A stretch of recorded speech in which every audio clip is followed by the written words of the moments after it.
ప్రార్థన చేసుకుందాం. ప్రేమ కలిగిన మా తండ్రి, నమ్మకమైన దేవా, మీ ఘనమైన పరిశుద్ధ నామమునకై స్తోత్రాలు. ప్రేమించి అనుగ్రహించిన ఈ మంచి సమయాన్ని బట్టి మీకే స్తోత్రాలు, వందనాలు చెల్లిస్తున్నాం. ఎంతైనా నమ్మదైన దేవుడో, జీవము గల దేవుడో, బలమైన దేవుడు, అద్భుతములు ఆశ్చర్య కార్యములు జరిగించే దేవుడుగా ఉన్నందుకై మీకే స్తోత్రాలు. మీరు మమ్మల్ని ప్రేమించి 2020 సంవత్సరంలో ప్రవేశపెట్టి 6వ మాసము ఈ మొదటి ప్రభు దినములో మీ ఇంటిలో చేరి మమ్మల్ని స్తుతించి ఆరాధించుటకై మా బ్రతుకులు అనుగ్రహించిన ధన్యకర సమయం కొరకై స్తోత్రాలు. భయంకరమైన పరిస్థితుల మధ్యలో కూడా మీ నమ్మకత్వాన్ని, మీ విశ్వాస్యతను, ఎడబాయని నీ కృప, శాశ్వతమైన మీ ప్రేమ, మీ యొక్క నమ్మకత్వాన్ని మీరు మాకు చూపినందుకై స్తోత్రాలు. కోడి తన పిల్లల రెక్కల కింద భద్రపరిచినట్లు మమ్మల్ని భద్రపరిచి క్షేమముతో మేలుతో మమ్మల్ని నింపినందుకై స్తోత్రాలు. ఉదయకాలం మిమ్మల్ని ఆత్మ సత్యముతో ఆరాధించడానికి మమ్మల్ని సమకూర్చినందుకై స్తోత్రాలు. ప్రభువా, కూడి రాగలని ప్రియుల కొరకై స్తోత్రాలు. దగ్గర నుండి దూరం నిలిచిన వారిని బట్టి స్తోత్రం. వారి కుటుంబాలను దీవించి ఆస్వాదించము. కుటుంబ సమేతాలుగా వారి సమేతముగా వారి గృహములలో కూడుకొని పాటల ద్వారా, వాక్యము ద్వారా మీ సన్నిధిని అనుభవించి మమ్మల్ని ఆత్మ సత్యముతో ఆరాధించి తమను తాము పరీక్షించుకొని ప్రభువా, మీ కొరకై యోగ్యులుగా నమ్మకస్తులుగా చేయబట్టుకై కృప దయచేయమని ప్రార్థిస్తున్నాం. ఇంతవరకు మా ప్రేరులకు మీరు ఇచ్చిన క్షేమం, నెమ్మదిని బట్టి స్తోత్రాలు. మీరు ఇచ్చిన మీ దయా కనికరాలను బట్టి మనం స్తుతిస్తూ ఆరాధిస్తూ ప్రభువా, ముందున్న సమయం మాకు ఎంతో ఆశీర్వాదకరంగా చేయమని కోరుతూ పాటల్లో వర్తమానంలో ఆడే సమయంలో బలవర్తమానంలో బలలో వాళ్ళు పొందే సమయం అంతా కూడా ఆశీర్వాదకరంగా చేయము. మీ దయల స్థలాలకు అప్పగిస్తూ సార్వత్రికమును జరిగించిన పరిచయం కూడా మీరు దీవించి ముద్ర వేసి ప్రతిఫలం దయచేయవలసిందిగా కోరుకుంటూ ప్రభువైన యేసుక్రీస్తు వారి యొక్క పుణ్యనామున ప్రార్థించి స్తుతించి వేడుకుంటూ ఉన్నాము తండ్రి. ఆమేన్. పాట సంఖ్య 131.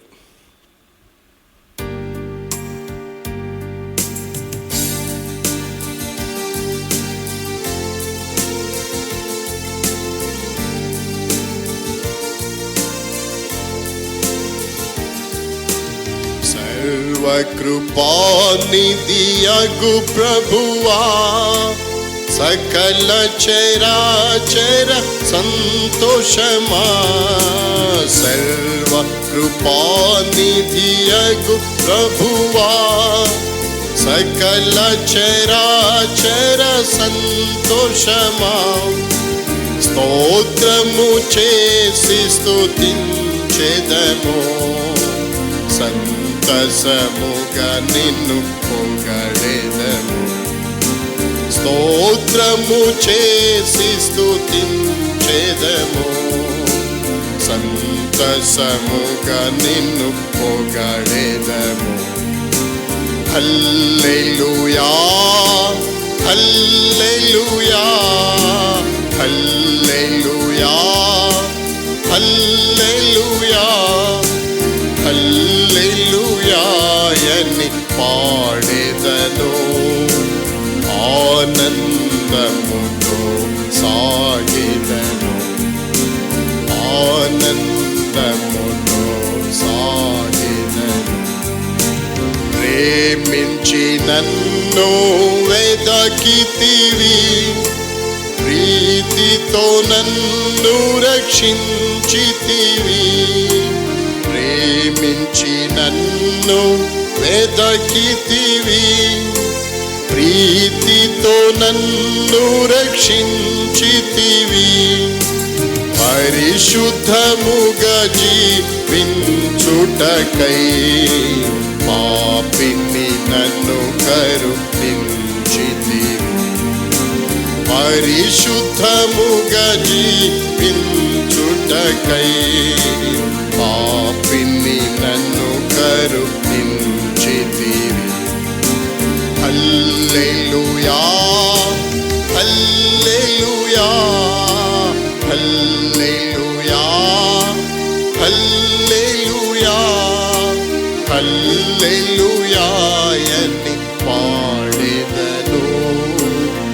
ఆనందముతో సాగెదను, ఆనందముతో సాగెదను. అల్పకాల శ్రమలనుభవింప అనుదినము కృపనిచ్చితివి. అల్పకాల శ్రమలనుభవింప అనుదినము కృపనిచ్చితివి. నాథుని అడుగు జాడలలో నడచుటకు నన్ను పిలచితివి. నాథుని అడుగు జాడలలో నడచుటకు నన్ను పిలచితివి. హల్లెలూయా హల్లెలూయా హల్లెలూయా హల్లెలూయా హల్లెలూయా అని పాడెదను. ఆనందముతో సాగిదను. ఆనందముతో సాగిదను. మరణ శరీరము మార్పు నొంది మహిమ శరీరము పొందుటకై. మరణ శరీరము మార్పు నొంది మహిమ శరీరము పొందుటకై. మహిమాత్మతో నన్ను నింపితివి. మరణ భయములను తీర్చితివి. మహిమాత్మతో నన్ను నింపితివి. మరణ భయములను తీర్చితివి. హల్లెలూయా హల్లెలూయా హల్లెలూయా హల్లెలూయా హల్లెలూయా అని పాడెదను. ఆనందముతో సాగెదను. ఆనందముతో సాగెదను. భూమి నుండి శ్రేష్ఠ ఫలముగను దేవునికి నిత్య స్వాస్థ్యముగా.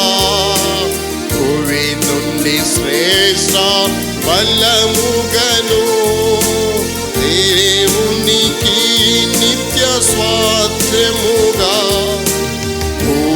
భూజనములలో నుండినను ప్రేమించి క్రయధన మీచితివి. భూజనములలో నుండినను ప్రేమించి క్రయధన మీచితివి. హల్లెలూయా హల్లెలూయా హల్లెలూయా హల్లెలూయా హల్లెలూయా అని పాడెదను. ఆనందముతో సాగెదను. ఆనందముతో సాగెదను. ఎవరు పాడని గీతమును యేసుని గూర్చి పాడుటకై. ఎవరు పాడని గీతమును యేసుని గూర్చి పాడుటకై. హేతువు లేకై ప్రేమించెను యేసుకు నేనే వివగలను. హేతువు లేకై ప్రేమించెను యేసుకు నేనే వివగలను. హల్లెలూయా హల్లెలూయా హల్లెలూయా హల్లెలూయా హల్లెలూయా అని పాడెదను. ఆనందముతో సాగెదను. ఆనందముతో సాగెదను. పాట సంఖ్య 163, సాంగ్ నెంబర్ 163, 163వ పాట. సన్నుతించెదను ఎల్లప్పుడూ.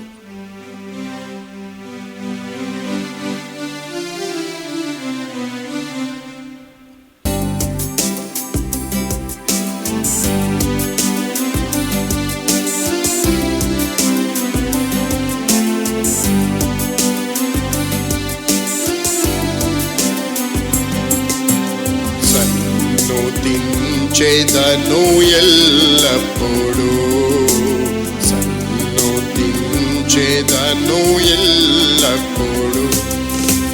నిత్యము ఆయన కీర్తి నా నోట నుండు, నిత్యము ఆయన కీర్తి నా నోట నుండు.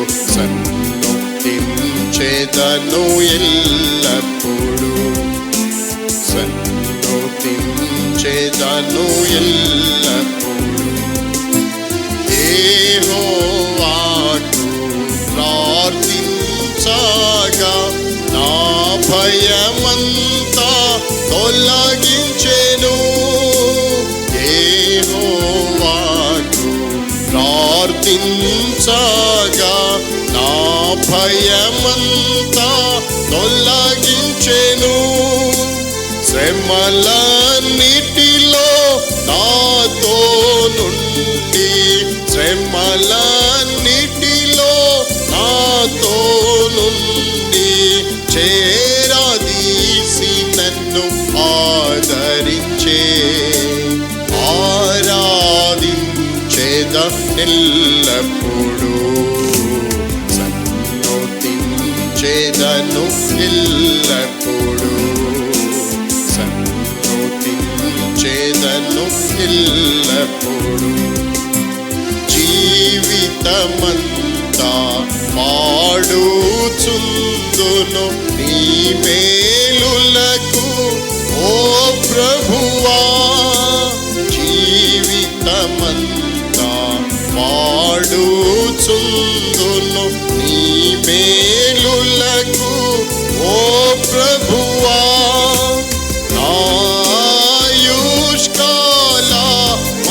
నాయుష్కాలమంతయును, నాయుష్కాలమంతయును నీ విశ్వాస్యత కొరకెప్పుడు నిరతము నిన్ను స్తోత్రింతు.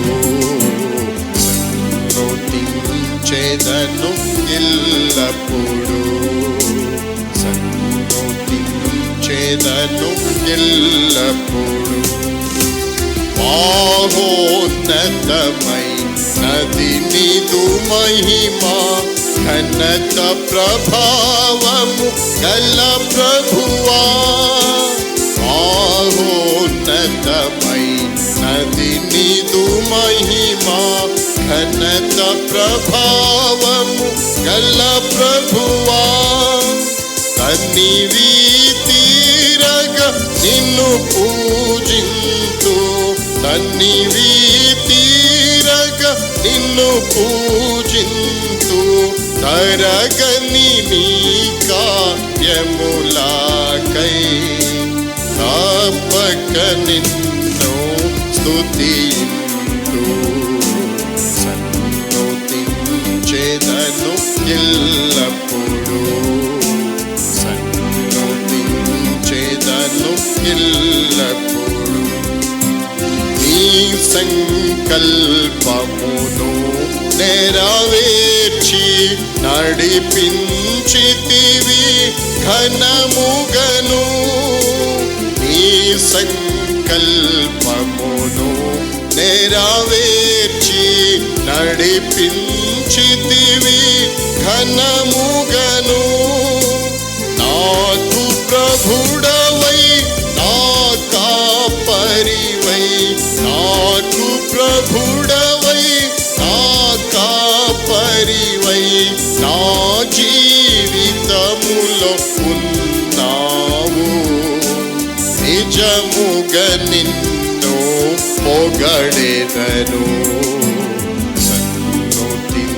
స్తుతించెదను ఎల్లప్పుడూ సన్నుతించెదను ఎల్లప్పుడూ నిత్యము ఆయన కీర్తి నా నోట నుండు నిత్యము ఆయన కీర్తి నా నోట నుండు సన్నుతించెదను ఎల్లప్పుడూ సన్నుతించెదను ఎల్లప్పుడూ.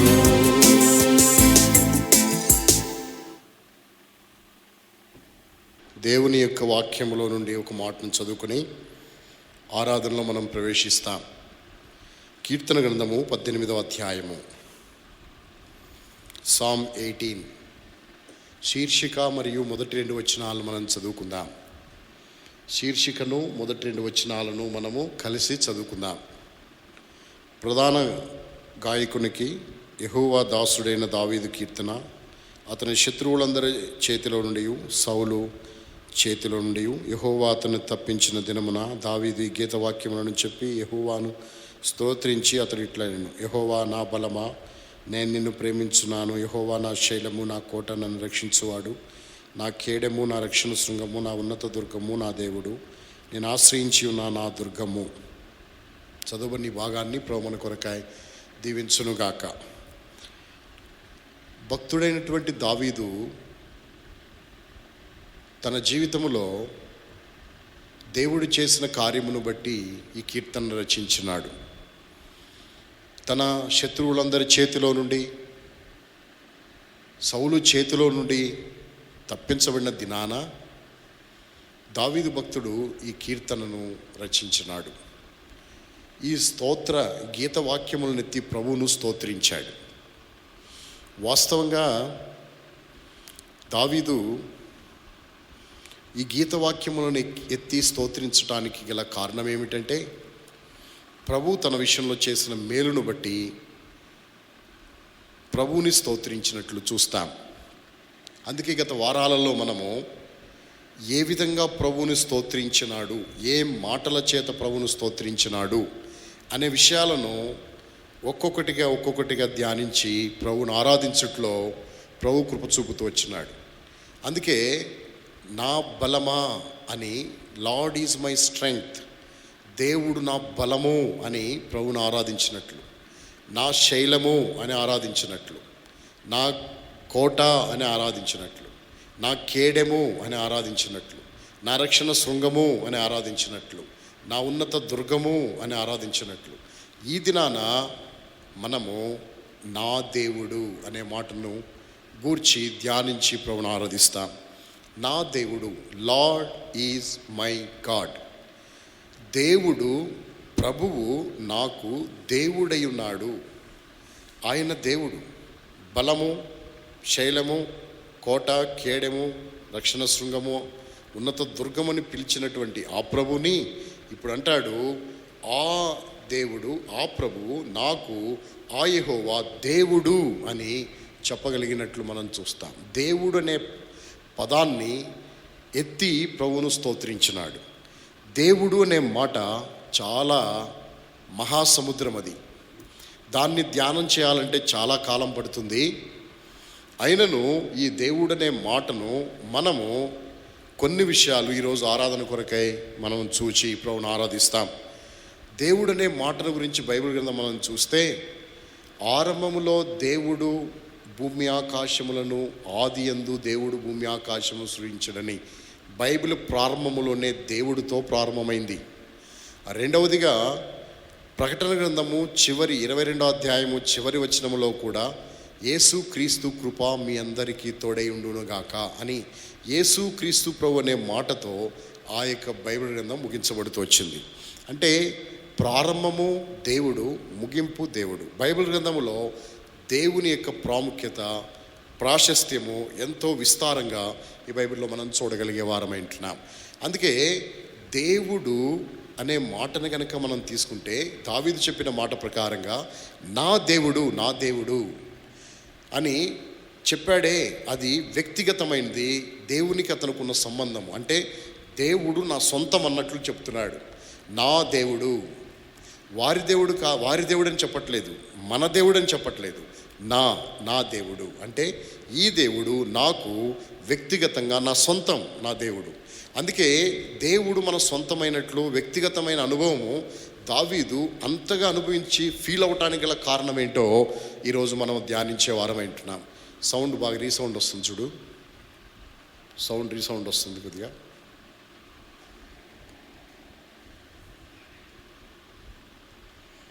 రీసౌండ్ వస్తుంది చూడు. నా దేవుడు అని వ్యక్తిగతంగా తాను అనుభవించినటువంటి అనుభవాలను ఈరోజు మనం జ్ఞాపకం చేసుకుంటాం. అయితే ఒక ప్రశ్న వేసుకుందాం. ఈ అనుభవము దావీదుకుంది. దావీదు ఈ అనుభవంలో ఉన్నాడు. నా దేవుడు నా స్వంతము అని. నీకు కూడా ఈ అనుభవం ఉందా? దేవుడిని నీ దేవుడిగా నువ్వు కలిగి ఉంటున్నావా? అయితే నువ్వు ధన్యుడివే. ఒకవేళ అలాంటి అనుభవం లేకపోతే ఈ దినమైనా ఈ దేవుడిని నీ దేవుడిగా కలిగి ఉండడానికి ప్రయత్నం చేయి. ఎందుకు ఈ దేవుడిని దేవుడిగా కలిగి ఉన్నాడు దావీదు అనే విషయాలను ఈరోజు జ్ఞాపకం చేసుకుంటాం. దేవుడు అనే మాటను మనం తీసుకుంటే బైబిల్ గ్రంథంలో చాలా పేర్లు దేవుడికి చూపించబడుతూ వచ్చినాయి. దేవుని అనే పేరు మీద దేవుడు అనే మాటకు ఎన్నో రకాలైన పేర్లు ఆపాదించబడుతూ వచ్చినాయి, పిలువబడుతూ వచ్చినారు. రకరకాలుగా దేవుణ్ణి రకరకాల పేర్లతో పిలుస్తూ వచ్చిన వారు ఏంటున్నారు. దేవుడు కూడా తన పేర్లను తాను తెలియజేస్తూ వచ్చినట్లు దేవుని వాక్యంలో మనం చూస్తాం. అందుకే ఆదియందు దేవుడు, 1వ అధ్యాయం 1వ వచనం, ఆదికాండం 2వ అధ్యాయం 4వ వచనంలో దేవుడైన యెహోవా, ఆయన పేరును ఆయనే చెప్పగలుగుతూ వచ్చినాడు. అదేవిధంగా దేవుని వాక్యంలో మనం చదివితే ఆదికాండము 14వ అధ్యాయం 18వ వచనంలో సర్వోన్నతుడైన దేవుని యాజకుడైన మెల్కీసెదెకు అబ్రహామును కలుసుకున్నాడు అని రాయబడింది. అదేవిధంగా 17వ అధ్యాయము 1-2 వచనాల్లో ఆదికాండములో సర్వశక్తిగల దేవుడను అని ప్రభువు సెలవిచ్చినాడు. అంతేకాదు నిర్గమకాండం 3వ అధ్యాయం 14వ వచనంలో ఉన్నవాడను అనువాడను అని ఆయన సెలవిచ్చినాడు. ఈ విధంగా నిర్గమకాండం 34వ అధ్యాయం 4వ వచనంలో నేను రోషము కలిగిన దేవుడను అన్నాడు. తిరిగి ఆదికాండం 21వ అధ్యాయం 3వ వచనంలో నిత్యుడైన దేవుడు అని రాయబడింది. ద్వితీయోపదేశకాండము 33వ అధ్యాయం 27వ వచనంలో శాశ్వతుడైన దేవుడు అని రాయబడింది. యెహోషువ గ్రంథము 3వ అధ్యాయం 11వ వచనంలో జీవము గల దేవుడు అని వ్రాయబడింది. ఇంకా కీర్తన గ్రంథంలోకి వెళ్తే 80వ అధ్యాయము 7వ వచనంలో ఆయన సైన్యములకు అధిపతికు యెహోవా అని ఆయన గురించి చెప్పబడింది.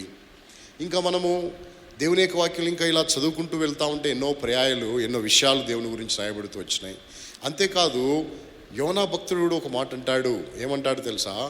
ఆకాశమునకును భూమికిని సృష్టికర్త అయి ఆకాశమందుండు యెహోవా యందు భయభక్తులు గలవాడను, ఆకాశమందుండు దేవుడు అని యోనా ప్రవక్త కూడా సెలవిచ్చినట్లు మనం చూస్తాం.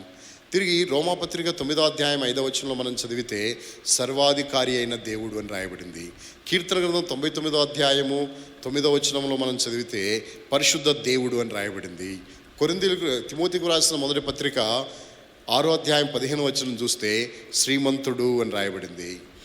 16వ వచనాన్ని చదివితే 15-16 వచనాలు చదివితే ఆ సర్వాధిపతి రాజులకు రాజు ప్రభులకు ప్రభునై ఉన్నాడు అని రాయబడింది. ఇలా రాజుల రాజని ప్రభుల ప్రభు అని దేవునికి ఎన్నో పేర్లు. రోషము గలవాడు, సర్వశక్తి కలిగిన వాడు, తర్వాత బలవంతుడైన దేవుడు 9వ అధ్యాయము 6వ వచనం యెషయా గ్రంథంలో. ఇలా మనం చెప్పుకుంటూ వెళ్తే ఎన్నో పేర్లు బైబిల్ గ్రంథంలో మనం చూడగలిగే వారం అంటున్నాం. ఇవన్నీ దేవుడికి ఇవ్వబడినటువంటి పేర్లు. ఇలాంటి పేర్లతో పిలువబడేటువంటి దేవుడు. అయితే ఈ దావీదు ఇన్ని పేర్లతో పిలువబడిన ఈ దేవుడిని ఏమంటాడో తెలుసా? నా దేవుడు, నా బలము, నా వ్యక్తిగతముగా నాకు బలం, నా శైలము, నా కోట, నా కేడెము, నా యొక్క రక్షణ శృంగము, నా యొక్క ఉన్నత దుర్గము అని వ్యక్తిగతంగా చెప్పగలిగినాడు. అంతేకాదు నా దేవుడు అని పిలవగలుగుతూ వచ్చినట్లు దేవుని వాక్యంలో మనం చదువుతాం. అయితే దేవుణ్ణి తన దేవుడుగా, ఈ దేవుణ్ణి తన దేవుడని అనుభవపూర్వకంగా చెప్పడానికి గల కారణం ఏంటంటే తనకు ఎదురైన పరిస్థితుల్లో ఈ దేవుడు తనకు ఎలా నిలబడ్డాడు, ఎలా పనిచేశాడు, ఎలా సపోర్ట్ చేసినాడు, ఎలా ఇతన్ని కాపాడాడు, తప్పించాడు, ఎలా ఇతని జీవితాన్ని ఉద్ధరించాడు అనే విషయాలను ఆయన మాటల్లో, ఆయన రాసిన కీర్తనలోనే కొన్నిటిని మనం పరిశీలించి దేవుడు అనే మాటని అతడు బలముగా నొక్కి చెప్పడానికి గల కారణం ఏంటో ఈరోజు మనం జ్ఞాపకం చేసుకుంటాం. అందుకే మొట్టమొదటి మాటగా దావీదు భక్తుడు సెలవిచ్చిన మాటల్లోనే ఒక మాటను మనం జ్ఞాపకం చేసుకుంటాం. రండి, 100వ కీర్తన గ్రంథం 100వ అధ్యాయము 3వ వచనాన్ని చదువుతున్నా. 3వ వచనము, యెహోవాయే దేవుడని తెలుసుకునుడి, ఆయనే మనల్ని పుట్టించెను, మనం ఆయన వారము, మనం ఆయన ప్రజలము, ఆయన మేపు గొర్రెలము. యెహోవాయే దేవుడు అని తెలుసుకోండి. ఆయన దేవుడు. నేను తెలుసుకున్నా, మీరు కూడా తెలుసుకోండి. ఏమని తెలుసుకోండి? దేవుడని తెలుసుకోండి. ఎందుకు దేవుడు? దేవుడని తెలుసుకోండి అని చెప్పేసి వదిలి వెళ్ళిపోలేదు. దేవుడని తెలుసుకోండి అని చెప్పి ఒక మాటను ఎక్స్ప్లెయిన్ చేసినాడు. ఏమని? ఆయనే మనలను ఏం చేశాను? పుట్టించాను. ఆయన మనల్ని పుట్టించినాడు అంటే అర్థమేంటో తెలుసా? సృష్టికర్త. Lord is our creator. దేవుడు మన యొక్క సృష్టికర్త అయి ఉన్నాడు. దేవుడు మనల్ని సృష్టించినాడు. అందుకే సృష్టించాడు గనక ఆయన సృష్టికర్త అని ప్రభుని ఆరాధించవలసిన వారమై ఉంటున్నాం. ఆయన దేవుడు ఎందుకో తెలుసా? నన్ను సృష్టించినాడు. నేను సృష్టించబడిన విషయము ఎవరికి తెలియదు. నేను సృష్టించబడినటువంటి విషయము నాకు తెలియదు, నా తల్లికి తెలియదు. నేను సృష్టించబడిన విధానం ఎవరికి తెలియదు. భక్తుడైన దావీదు అంటాడు 139వ కీర్తన 14వ వచనంలో అంటాడు, నా జనన విధానం చూడగా, నన్ను జన్మించినటువంటి విధానము నేను చూడగా, నువ్వు నన్ను కలగజేసిన విధము చూడగా భయమును ఆశ్చర్యమును నాకు కలుగుచున్నవి. అందును బట్టి నేను నీకేం చెల్లిస్తున్నాను? కృతజ్ఞతాస్తులు చెల్లిస్తాను. అంటే భయం వస్తుంది నాకు, తర్వాత ఏమొస్తుంది? ఆశ్చర్యం కూడా వస్తుంది. ఎందుకు అంటే మాంసపు ముద్దను నేను తల్లి గర్భములో ఒక కణము, ఆ కణము మాంసపు ముద్ద. ఆ మాంసపు ముద్దకి చేతులు, కాళ్ళు, కళ్ళు, ముక్కు, నోరు, చెవులు, వెంట్రుకలు, గోర్లు, వేళ్ళు ఇవన్నీ ఇచ్చినాడు దేవుడు. ఇదంతా చూస్తే భయమేస్తుంది నాకు, ఎట్లా ఇదంతా అని. అంతేకాదు ఆశ్చర్యం కూడా కలుగుతుంది. అంతేకాదు కీర్తన గ్రంథం 103వ అధ్యాయంలో కూడా ఆయన అంటాడు. ఏమంటాడు? 103వ అధ్యాయంలో ఆ మాటను మనం చదువుతాం. కీర్తన గ్రంథం 103:14. కీర్తన 103:14.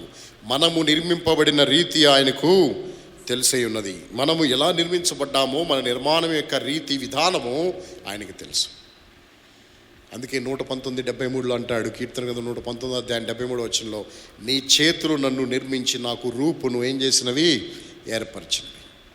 దేవుని చేతులు మనల్ని నిర్మించి మనకు రూపమును ఏర్పరిచినవని దేవుని యొక్క వాక్యంలో మనం చదవగలిగినాం. ఈ విధంగా దేవుడు మనకు నిర్మాణకుడు, మన శిల్పి. అందుకే దావీదు యొక్క అనుభవంలో దేవుడు నా దేవుడు అని చెప్పడానికి గల కారణం ఏంటో తెలుసా? నన్ను సృష్టించినాడు, నా సృష్టికర్త గనక ఆయన నాకెవరు? దేవుడు. అందుకే 103వ కీర్తనలో ఆయన మనల్ని పుట్టించెను, మనం ఆయన వారము, ఆయన ప్రజలము, ఆయన మేపే ఎవరమే? గొర్రెలము అని చెప్పగలిగినాడు. కాబట్టి గొర్రెలం. ఈ దేవుడు నాకు దేవుడు ఎట్లయినాడంటే నన్ను సృష్టించినాడు గనక నా సృష్టికర్త ఆయన. నువ్వు ఎరిగావా? నువ్వు ఇంకా ఈ లోకంలో కోతి నుండి పుట్టాను, లేకపోతే ఇంకొక చోట నుండి పుట్టాను, ఇంకొకటి అని అనుకుంటున్నావా? కాదు. దేవుడు నిన్ను పుట్టించినాడు, దేవుడు నిన్ను సృష్టించినాడు. దేవుడు నీ సృష్టికర్తని నువ్వు గుర్తించి ఆ దేవుడిని మనం ఆరాధించి ఆయన మనం మహింపరచవలసిన వారమంటున్నా. ఇది దావీదు అనుభవించిన అనుభవం. ఇది రెండవదిగా దావీదు యొక్క అనుభవం ఏంటి? నా దేవుడు అని చెప్పడానికి రెండవ అనుభవం ఏంటి అంటే కీర్తన 92వ అధ్యాయం 5వ వచనాన్ని చదువుతాం. సామ్ 92:5. కీర్తన 92వ అధ్యాయము 5వ వచనాన్ని చదువుకుంటాం. యెహోవా నీ కార్యములు ఎంత దొడ్డవి, నీ ఆలోచనలు అతి గంభీరములు. నీ కార్యములు ఎంత దొడ్డవి అంటే అర్థమేంటో తెలుసా? యెహోవా అంటే దేవుడా. దేవుని యొక్క కార్యములు ఎంతో దొడ్డవి. అందుకే 92వ కీర్తనలో మొదటి వచనం రాయబడింది, యెహోవాను స్తుతించుట ఏమిటి? మంచిది. యెహోవాను స్తోత్రించుట మంచిది. ఎందుకు స్తోత్రించాలి? ఆయన కార్యములు ఎలాంటివి? దొడ్డవి అంటే గొప్పవి. ఆయన కార్యాలు ఏంటి? ఆయన కార్యాలు ప్రపంచాన్ని చూడు, ఆకాశాన్ని చూడు, భూమిని చూడు, లోకంలో ఉన్న వాటిని చూడు. ఇవన్నీ ఎవరు కలగజేసినవి? దేవుడు కలగజేసినవి. అందుకే కీర్తన 104వ అధ్యాయం 24వ వచనంలో రాయబడింది ఏమని? దేవుడు కలగజేసిన వాటితో భూలోకం ఏమైపోయింది? నిండి ఉన్నది. దేవుడు చేసిన కార్యములు ఎన్నెన్ని విధములుగా ఉన్నవి. జ్ఞానము చేత వాటన్నిటి నువ్వు నిర్మించితివి. నీవు కలగజేసిన వాటితో భూలోకం ఏమైపోయింది? నిండిపోయింది, భూలోకం నిండిపోయింది. విస్తారమైన కార్యములు దేవుడు చేయగలిగినాడు. ఆకాశాన్ని ఎవరు చేసినారు? నక్షత్రాలను ఎవరు చేశారు? నక్షత్ర మండలాలను ఎవరు చేశారు? గెలాక్సీలను ఎవరు చేశారు? పాలపొంత నక్షత్ర మండలాన్ని ఎవరు చేశారు? వీటన్నిటిని ఎవరు కలగజేశారు? దేవుడు కలగజేశాడు. వాటన్నిటికి పేర్లు పెట్టింది ఎవరో తెలుసా? నక్షత్రాలకు కూడా పేర్లు పెట్టారా? నక్షత్రాలకు కూడా పేర్లు ఉన్నాయా? బైబిల్లో ఉన్నాయి వాటి పేర్లు. నక్షత్రాలకు పేర్లు పెట్టిన వాడెవరు?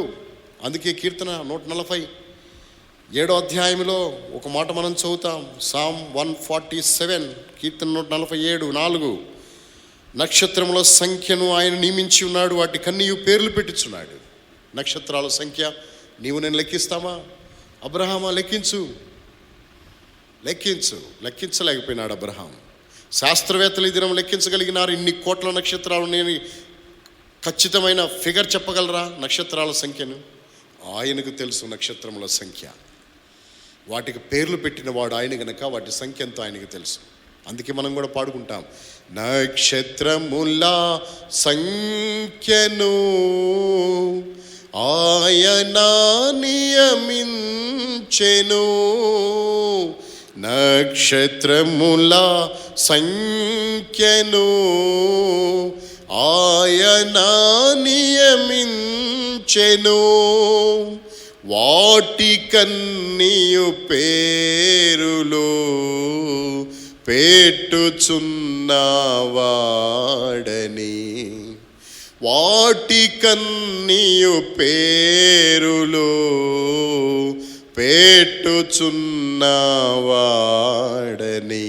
దేవునికి స్తోత్రము గానము చేయుటయే మంచిది. దేవునికి స్తోత్రము గానము చేయుటయే మంచిది. కాబట్టి ఇవన్నీ కలగజేసినాడు ఆయన. ఈయన కార్యములు ఎంతో దొడ్డవి. అంతేకాదు, దావీదు జీవితంలో కూడా గొప్ప కార్యములు దేవుడు చేస్తున్నాడు. ప్రపంచానికి కార్యములు చేయటమే కాదు, భూలోకంలో కార్యములు చేయడం. వ్యక్తిగతంగా దావీదు జీవితంలో ఎన్నో గొప్ప కార్యాలు చేశాడు. ఎన్ని గొప్ప కార్యాలు చేసినాడు?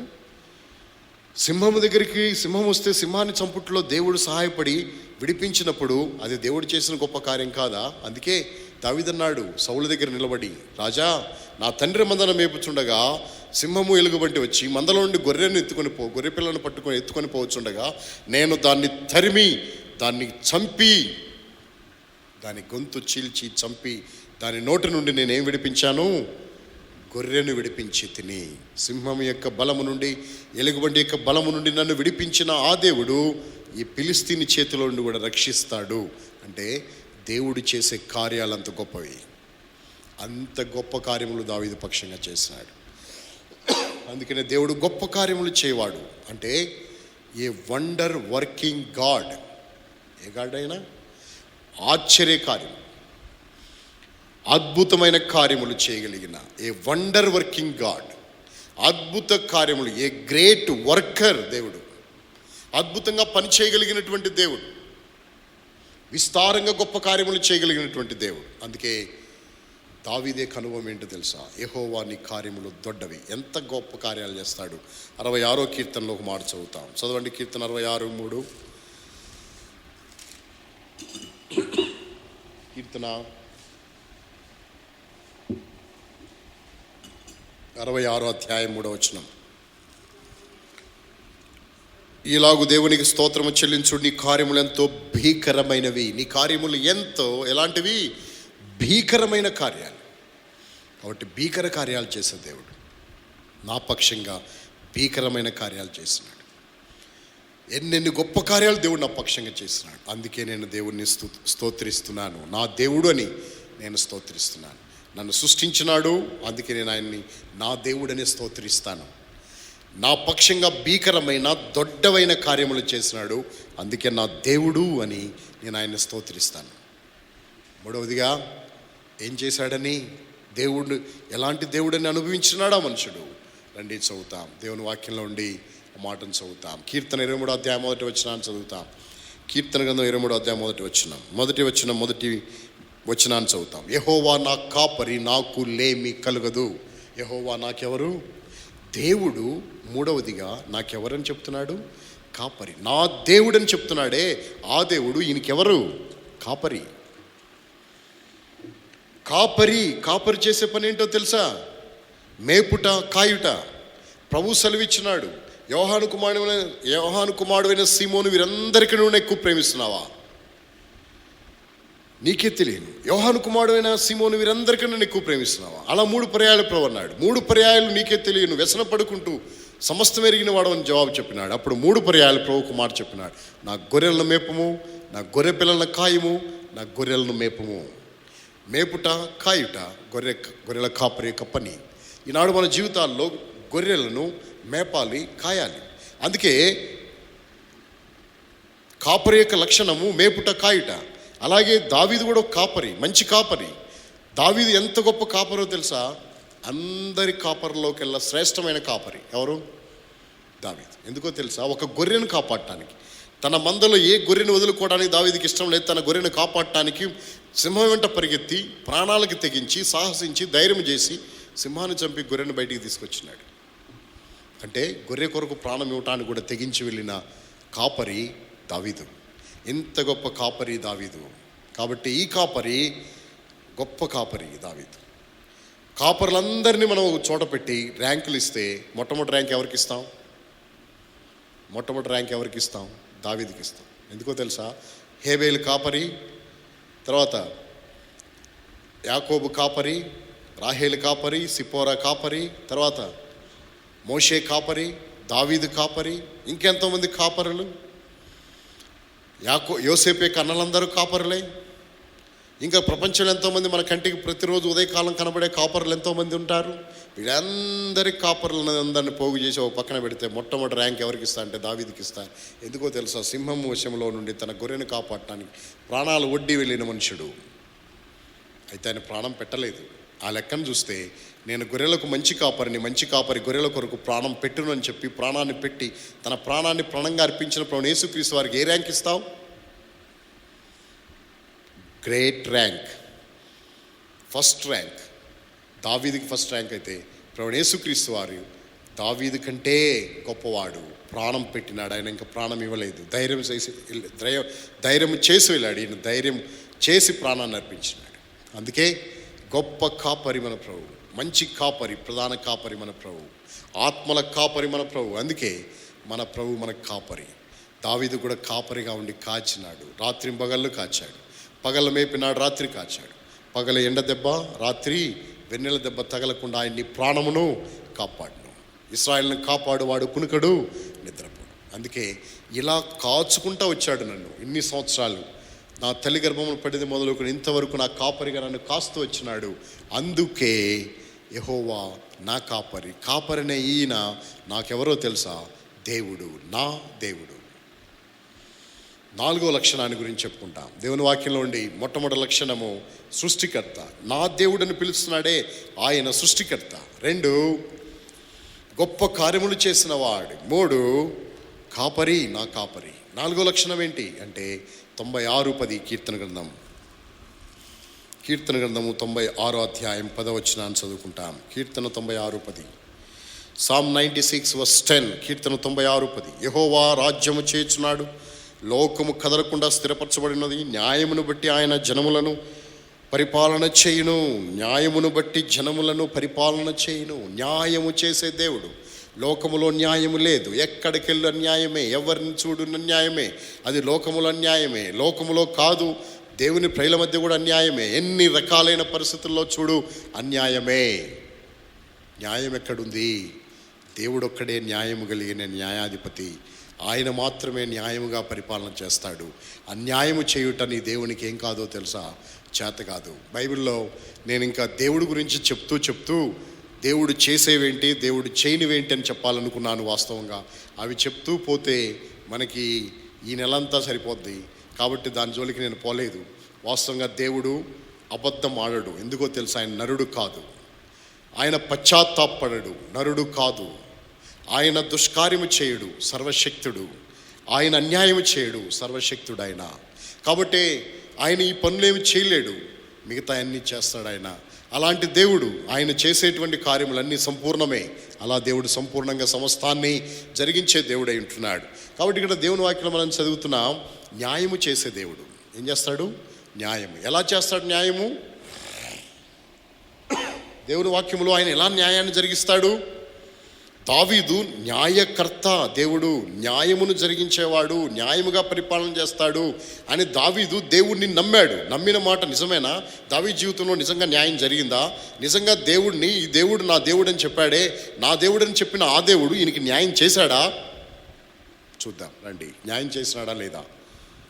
మొదటి సమూయేలు గ్రంథము, ఫస్ట్ శామ్యూయల్, మొదటి సమూయేలు గ్రంథము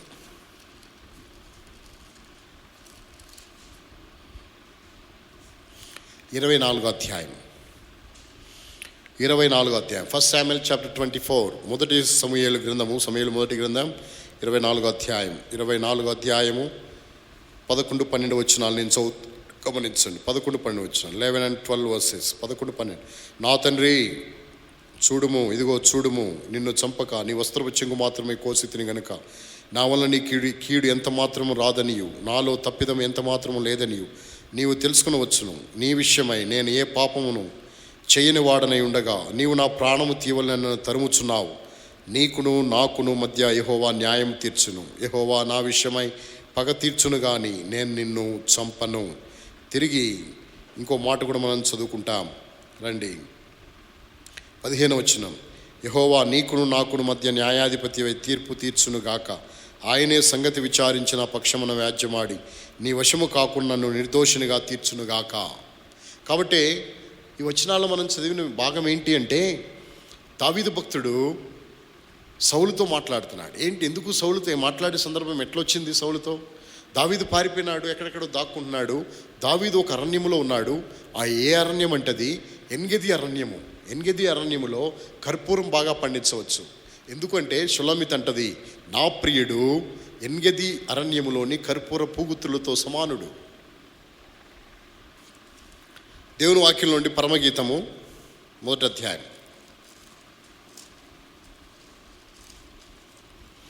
పరమగీతము మొదటి అధ్యాయము 14వ వచనం.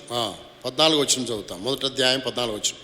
నాకు నా ప్రియుడు ఎన్గెది ద్రాక్షావనములోని కర్పూరపు పూగుత్తులతో సమానుడు. కర్పూరపు పూగుత్తులతో సమానుడు అంటే అక్కడ అంత విస్తారమైన పంట పండించే అవకాశం ఉంది. అలాంటి ప్రాంతములో వెళ్ళి ఉన్నాడు, దాక్కున్నాడు. ఎవరు? దావీదు. ఎన్గెది అరణ్యములో ఉన్నాడు అనే సంగతి తెలుసుకొని దావీదు, సౌలు 3000 మందితో బయలుదేరి వచ్చినాడు దావీదుని పట్టుకోవడానికి. 3000 మందితో వచ్చి వెతుకుతూ ఉన్నాడు దావీదుని. ఇంతలో ఆయనకి శంఖానివర్తికి పోవాలనిపించింది. అందుకే గుహలోకి వెళ్ళాడు. శంఖానివర్తికి అంటే అర్థం ఏంటి అంటే కాలకృత్యాలు తీర్చుకోవడానికి వెళ్ళినాడని. అక్కడికి తీసుకోవడానికి వెళ్ళాడు. శంఖానివర్తి గుహలోకి వెళ్ళాడు. గుహలోకి వెళ్ళి ఆయన కాలకృత్యాలు తీర్చుకుంటున్న సమయంలో ఏ గుహలోకి అయితే వెళ్ళాడో అదే గుహలో దావీదును అతని జనులు ఉన్నారు.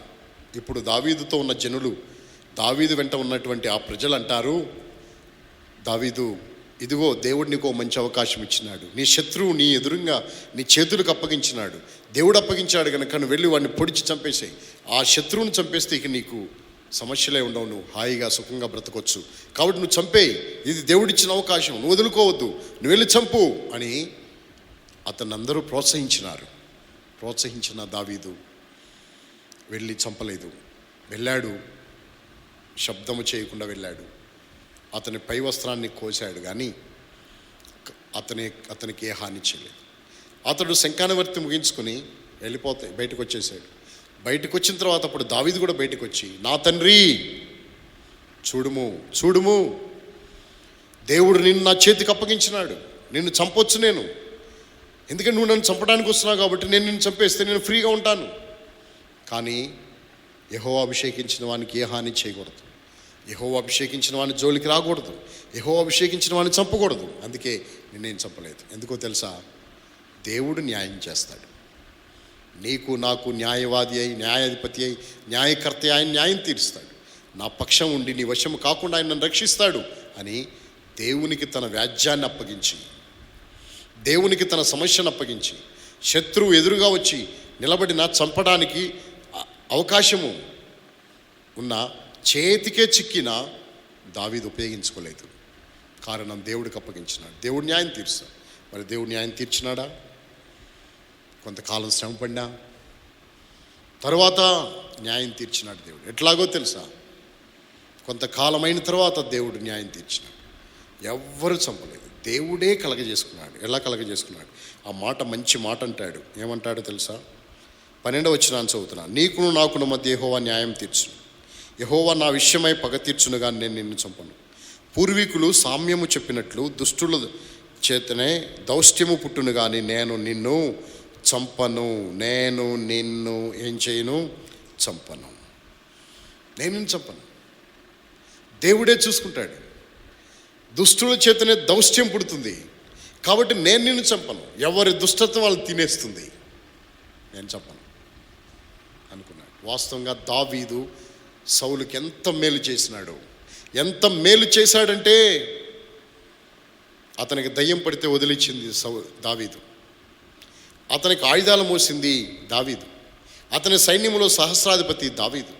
అతడు తల వంచుకొని కూర్చొని గొల్యాతు వచ్చి ప్రగల్భాలు పలుకుతుంటే తల వంచుకొని అవమాన భారాన్ని భరించలేక తల వంచుకొని కూర్చుంటే సాహసించి ధైర్యం చేసి వెళ్ళి గొల్యాతును చంపి అతని మీద ఉన్న నిందను ఏం చేసినాడు? తీసివేశాడు. మేలు చేసింది దావీదు. అంతేకాదు ఫిలిస్తీన్లను చంపి మేలు చేసింది దావీదు. అంతేకాదు కూతురుని పెళ్లి చేసుకున్నాడు. అల్లుడిని ఎంత చక్కగా చూసుకోవాలి, కొడుకు కంటే ఎక్కువ చూసుకోవాలి అల్లుడిని.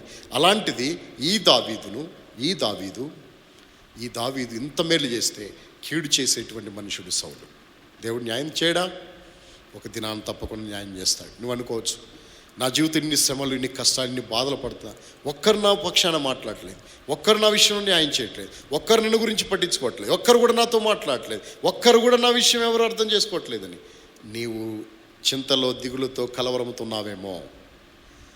బాధపడబాక. నీ దేవుడు నీ పక్షంగా న్యాయం చేస్తాడు. దేవుడు నీ పక్షంగా న్యాయం చేస్తాడు. ఎందుకో తెలుసా? ఆయన న్యాయాధిపతి అయిన దేవుడు, న్యాయకర్త ఆయన. లోకములో న్యాయం లేదు, లోకములో ఆదరణ లేదు, లోకములో కనికరం లేదు, లోకములో ఓదార్పు లేదు. కానీ దేవుడు ఓదార్పిస్తాడు, కనికరం ఇస్తాడు. దేవుడు కనికరించే దేవుడు, ఆయన ఆదరించే తండ్రి, కరుణ చూపే తండ్రి. అందుకే న్యాయం చేశాడు. ఎట్లా చేసినాడు తెలుసా? ఎవ్వరు చంపలేదు సౌల్ని. కత్తినాడ పొడుచుకుని నిలబెట్టుకొని ఆ నిలబడిన కత్తి మీద పడి చచ్చిపోయినాడు, ప్రాణం వదిలేసినాడు. ఘోరముగా చనిపోయినటువంటి పరిస్థితి. ఎంత ఘోరమైన దుస్థితి అతని జీవితంలో కలగటానికి కారణం ఏమనుకుంటున్నారో తెలుసా? దుష్టుల చేతనే దౌష్ట్యం పుడుతుందని రాయబడింది. దేవుడే నిన్ను చంపుతాడు, నేను నిన్ను చంపను, దేవుడే చూసుకుంటాడు ఈ విషయం అని దావీదు దేవునికి అప్పగించుకున్నాడు. అందుకే ఖచ్చితమైన న్యాయాన్ని దావీదు పక్షంగా దేవుడు చేశాడు. ఆ మనుషుడు మరణించినాడు, ఈ మనుషుడు రాజు అయినాడు, ఇశ్రాయేలు ప్రజలకు న్యాయాధిపతి అయ్యాడు. అతని సింహాసనము స్థిరపరచబడింది. అతని కుటుంబాన్ని నిత్య దీవెనలతో, శాశ్వత ఆశీర్వాదాలతో దేవుడు నింపినాడు. అందుకే అంటాడు, ఆ దేవుడున్నాడే, న్యాయం చేసే దేవుడున్నాడే, ఆ దేవుడు ఎవరో కాదు, నా దేవుడు అంటావా? నీవు కూడా ఆ దేవుడు నా దేవుడు అంటావా? అయితే నువ్వు ఆరాధించవచ్చు, ఆత్మతో, సత్యము, యథార్థంగా నువ్వు ప్రభువుని ఆరాధించవచ్చు. 5వ విషయాన్ని కూడా నేను చెప్తాను రండి. దేవుని వాక్యంలో ఉండి 5వ విషయము ఏమిటి? దేవుని వాక్యంలో ఉండి ఆ మాటను చదువుతున్నాను. 66వ అధ్యాయం 3వ వచనం, కీర్తన గ్రంథం 66:3. 66:3. ఈలాగు దేవునికి స్తోత్రము చెల్లించుడు, నీ కార్యములు ఎంతో భీకరమైనవి, నీ బలాతిశయమును బట్టి నీ శత్రువులు లొంగి నీ యొద్దకు వచ్చేదరు. నీ శత్రువులు లొంగి నీ యొద్దకు, నీ బలాతిశయమును బట్టి శత్రువులు లొంగి నీ యొద్దకు వస్తారు.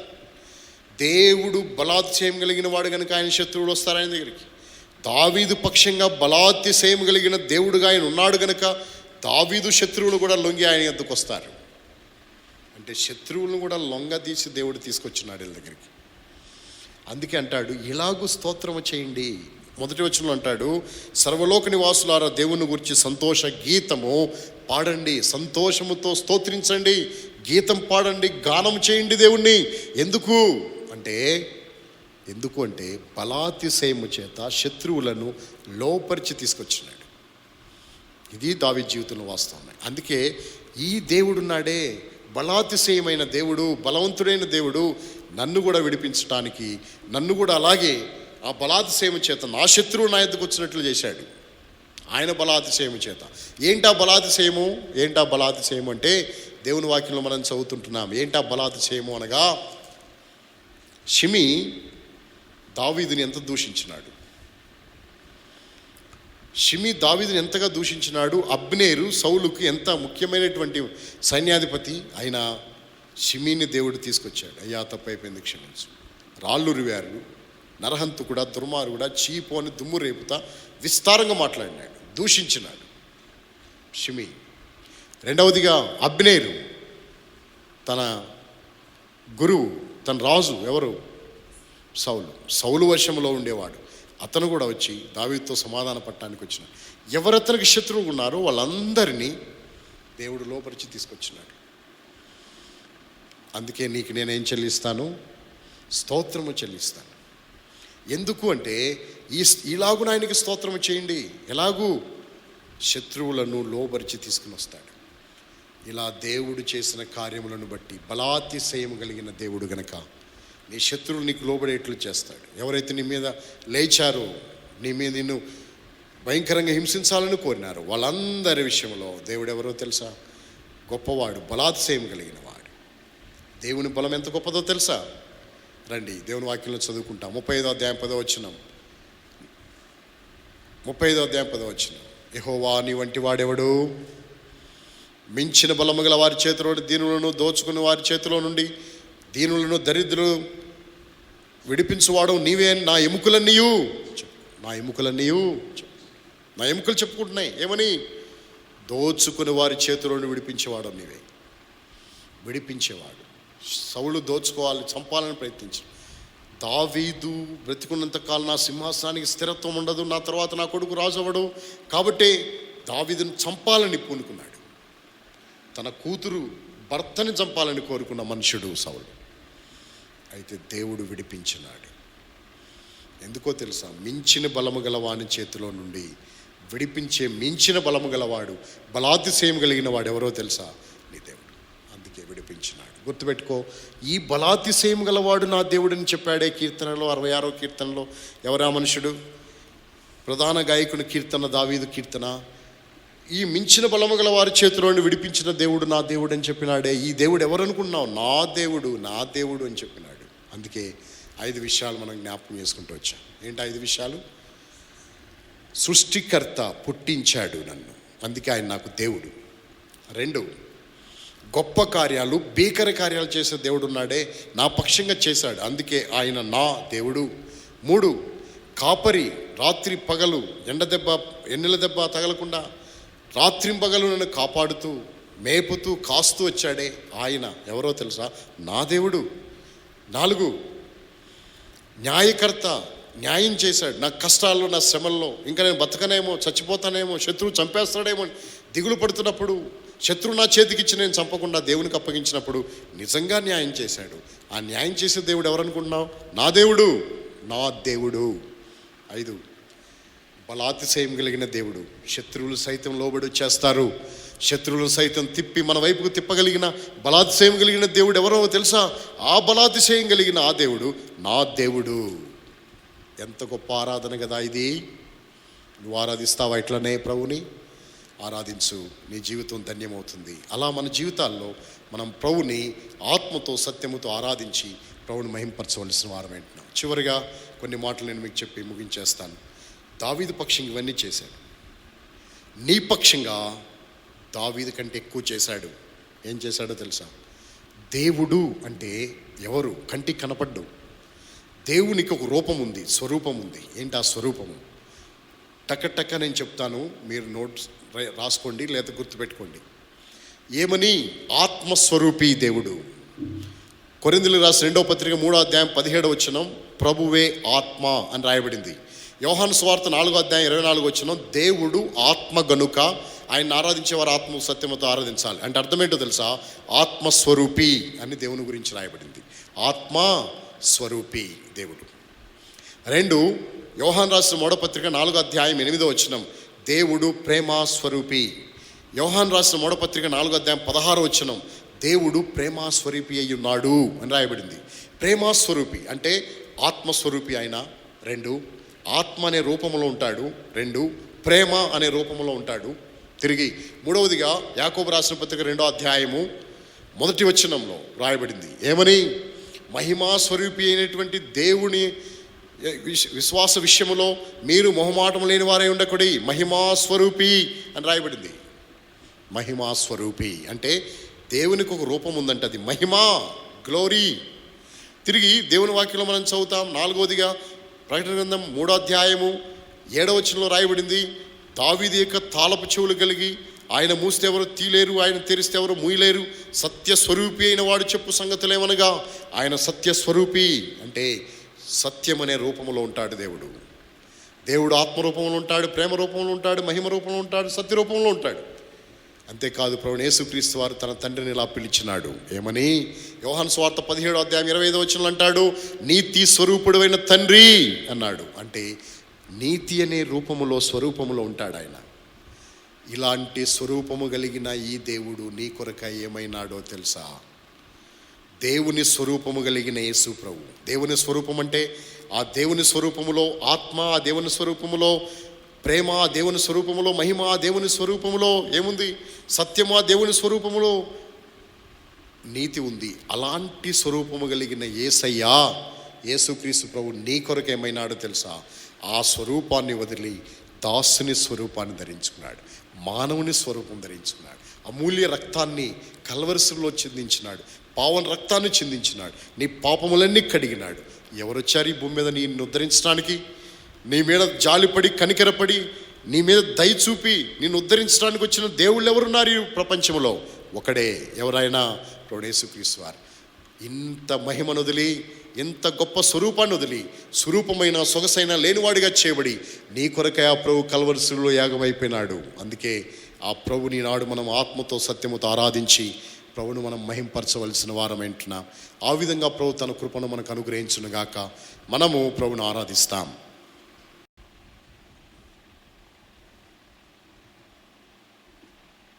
ప్రేమ కలిగిన మా తండ్రి, నమ్మకమైన దేవా, యేసుక్రీస్తు మా రక్షకుని నామమున మరోసారి మీ పాసందికి రావడానికి అనుగ్రహించిన ఈ ధన్యకర సమయాన్ని బట్టి స్తోత్రాలు.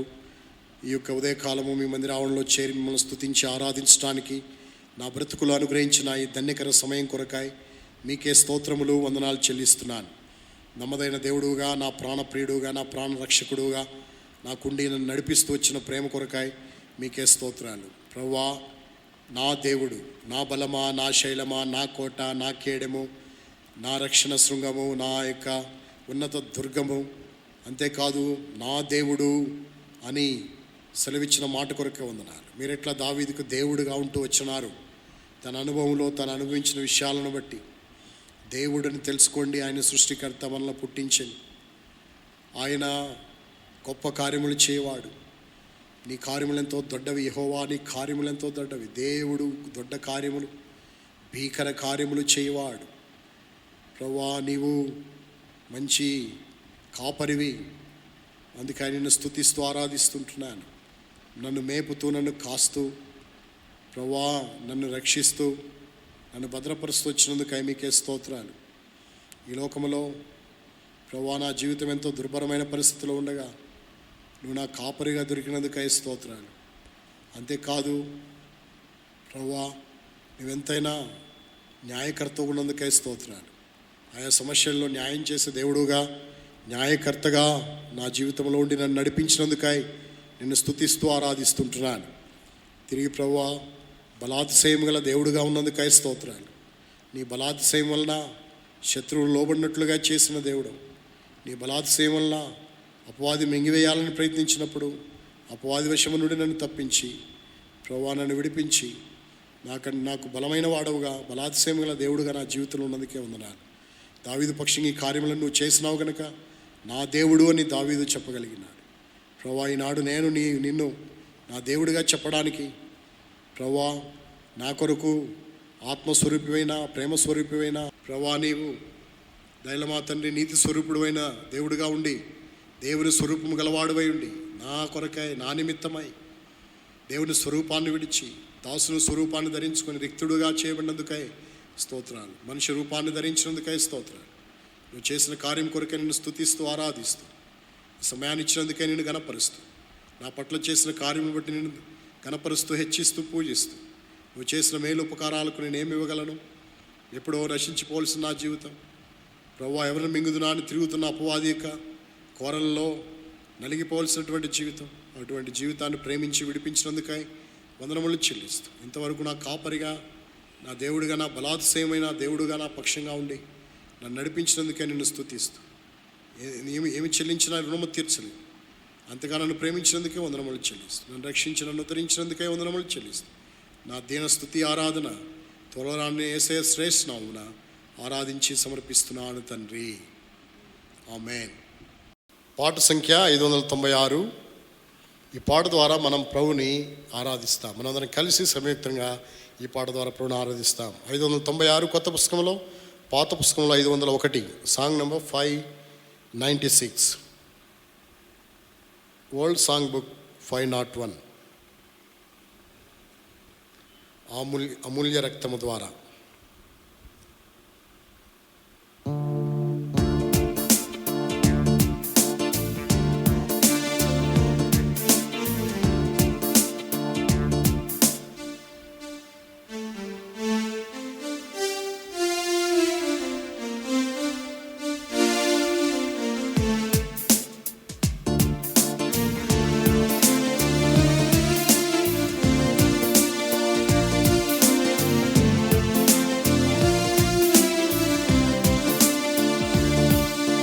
అమూల్య రక్తము ద్వారా రక్షణ పొందిన జనులారా, సర్వశక్తుని ప్రజలారా, పరిశుద్ధులారా, పాడెదము ఘనత మహిమా స్తుతులను, పరిశుద్ధులారా పాడెదము.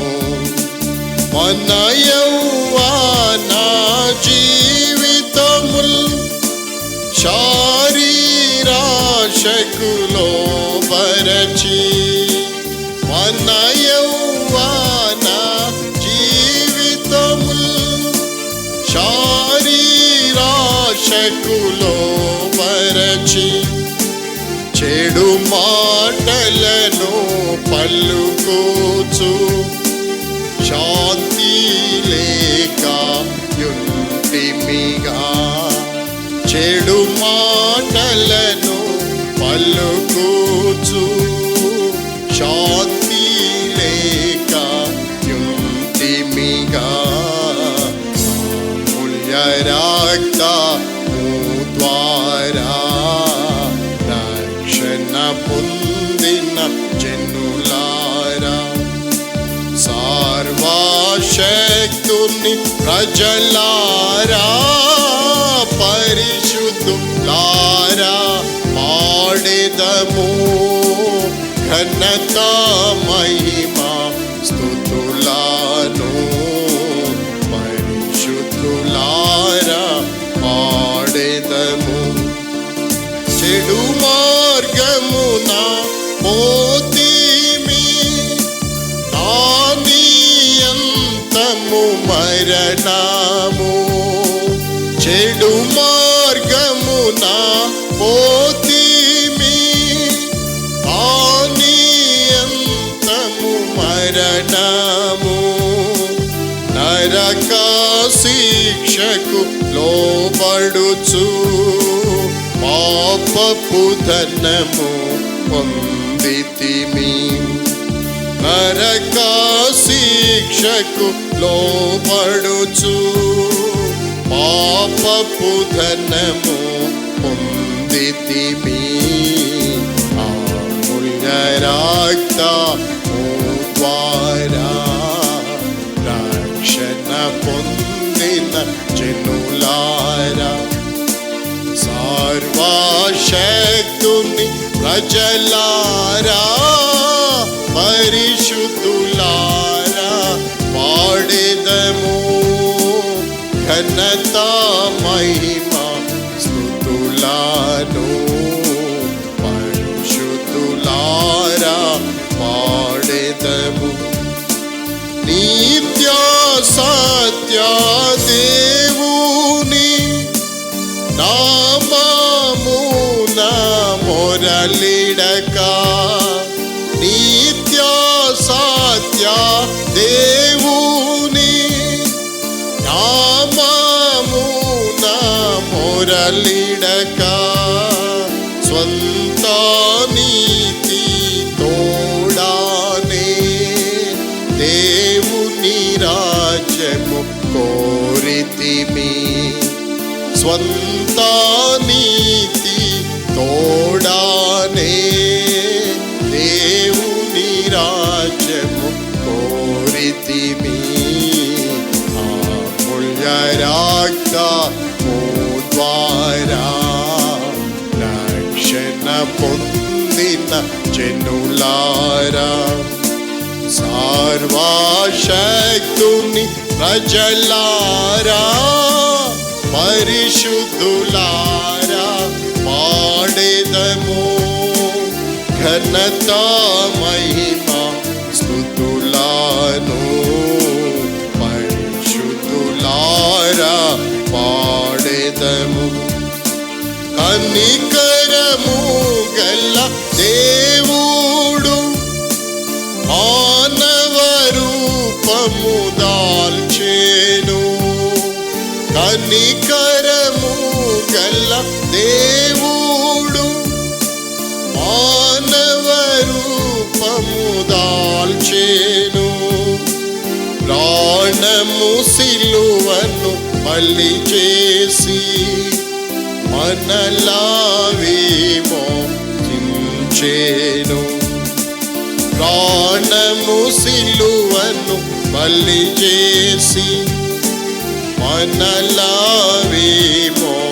విమోచించెను అమూల్య రక్తము ద్వారా రక్షణ పొందిన జనులారా సర్వశక్తుని ప్రజలారా పరిశుద్ధులారా పాడెదము ఘనత మహిమ స్తుతులను పరిశుద్ధులారా పాడెదము తన రక్తధారాలలో మన పాపములను కడిగి తన రక్తధారాలలో మన పాపములను కడిగి మన కన్నులను తెరచి మనలా నింపెను జ్ఞానముతో మన కన్నులను తెరచి మనలా నింపెను జ్ఞానముతో అమూల్య రక్తము ద్వారా రక్షణ పొందిన సర్వశక్తుని ప్రజలారా పరిశుద్ధులారా పాడెదము ఘనత మహిమ స్తుతులను పరిశుద్ధులారా పాడెదము పాపులమైన మన మీద తన ఆశ్చర్య ఘన ప్రేమ పాపులమైన మన మీద తన ఆశ్చర్య ఘన ప్రేమ కుమారించెను మన ప్రభువు కృతజ్ఞత చెల్లింతుము కుమారించెను మన ప్రభువు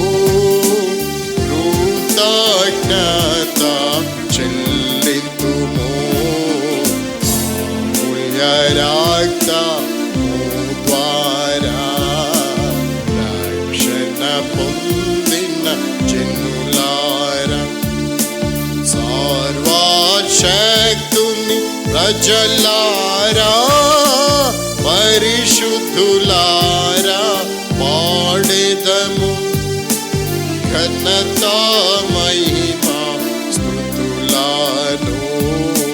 పరిశుద్ధులారా పాడెదము మన రక్షకుని స్తుతించెదము.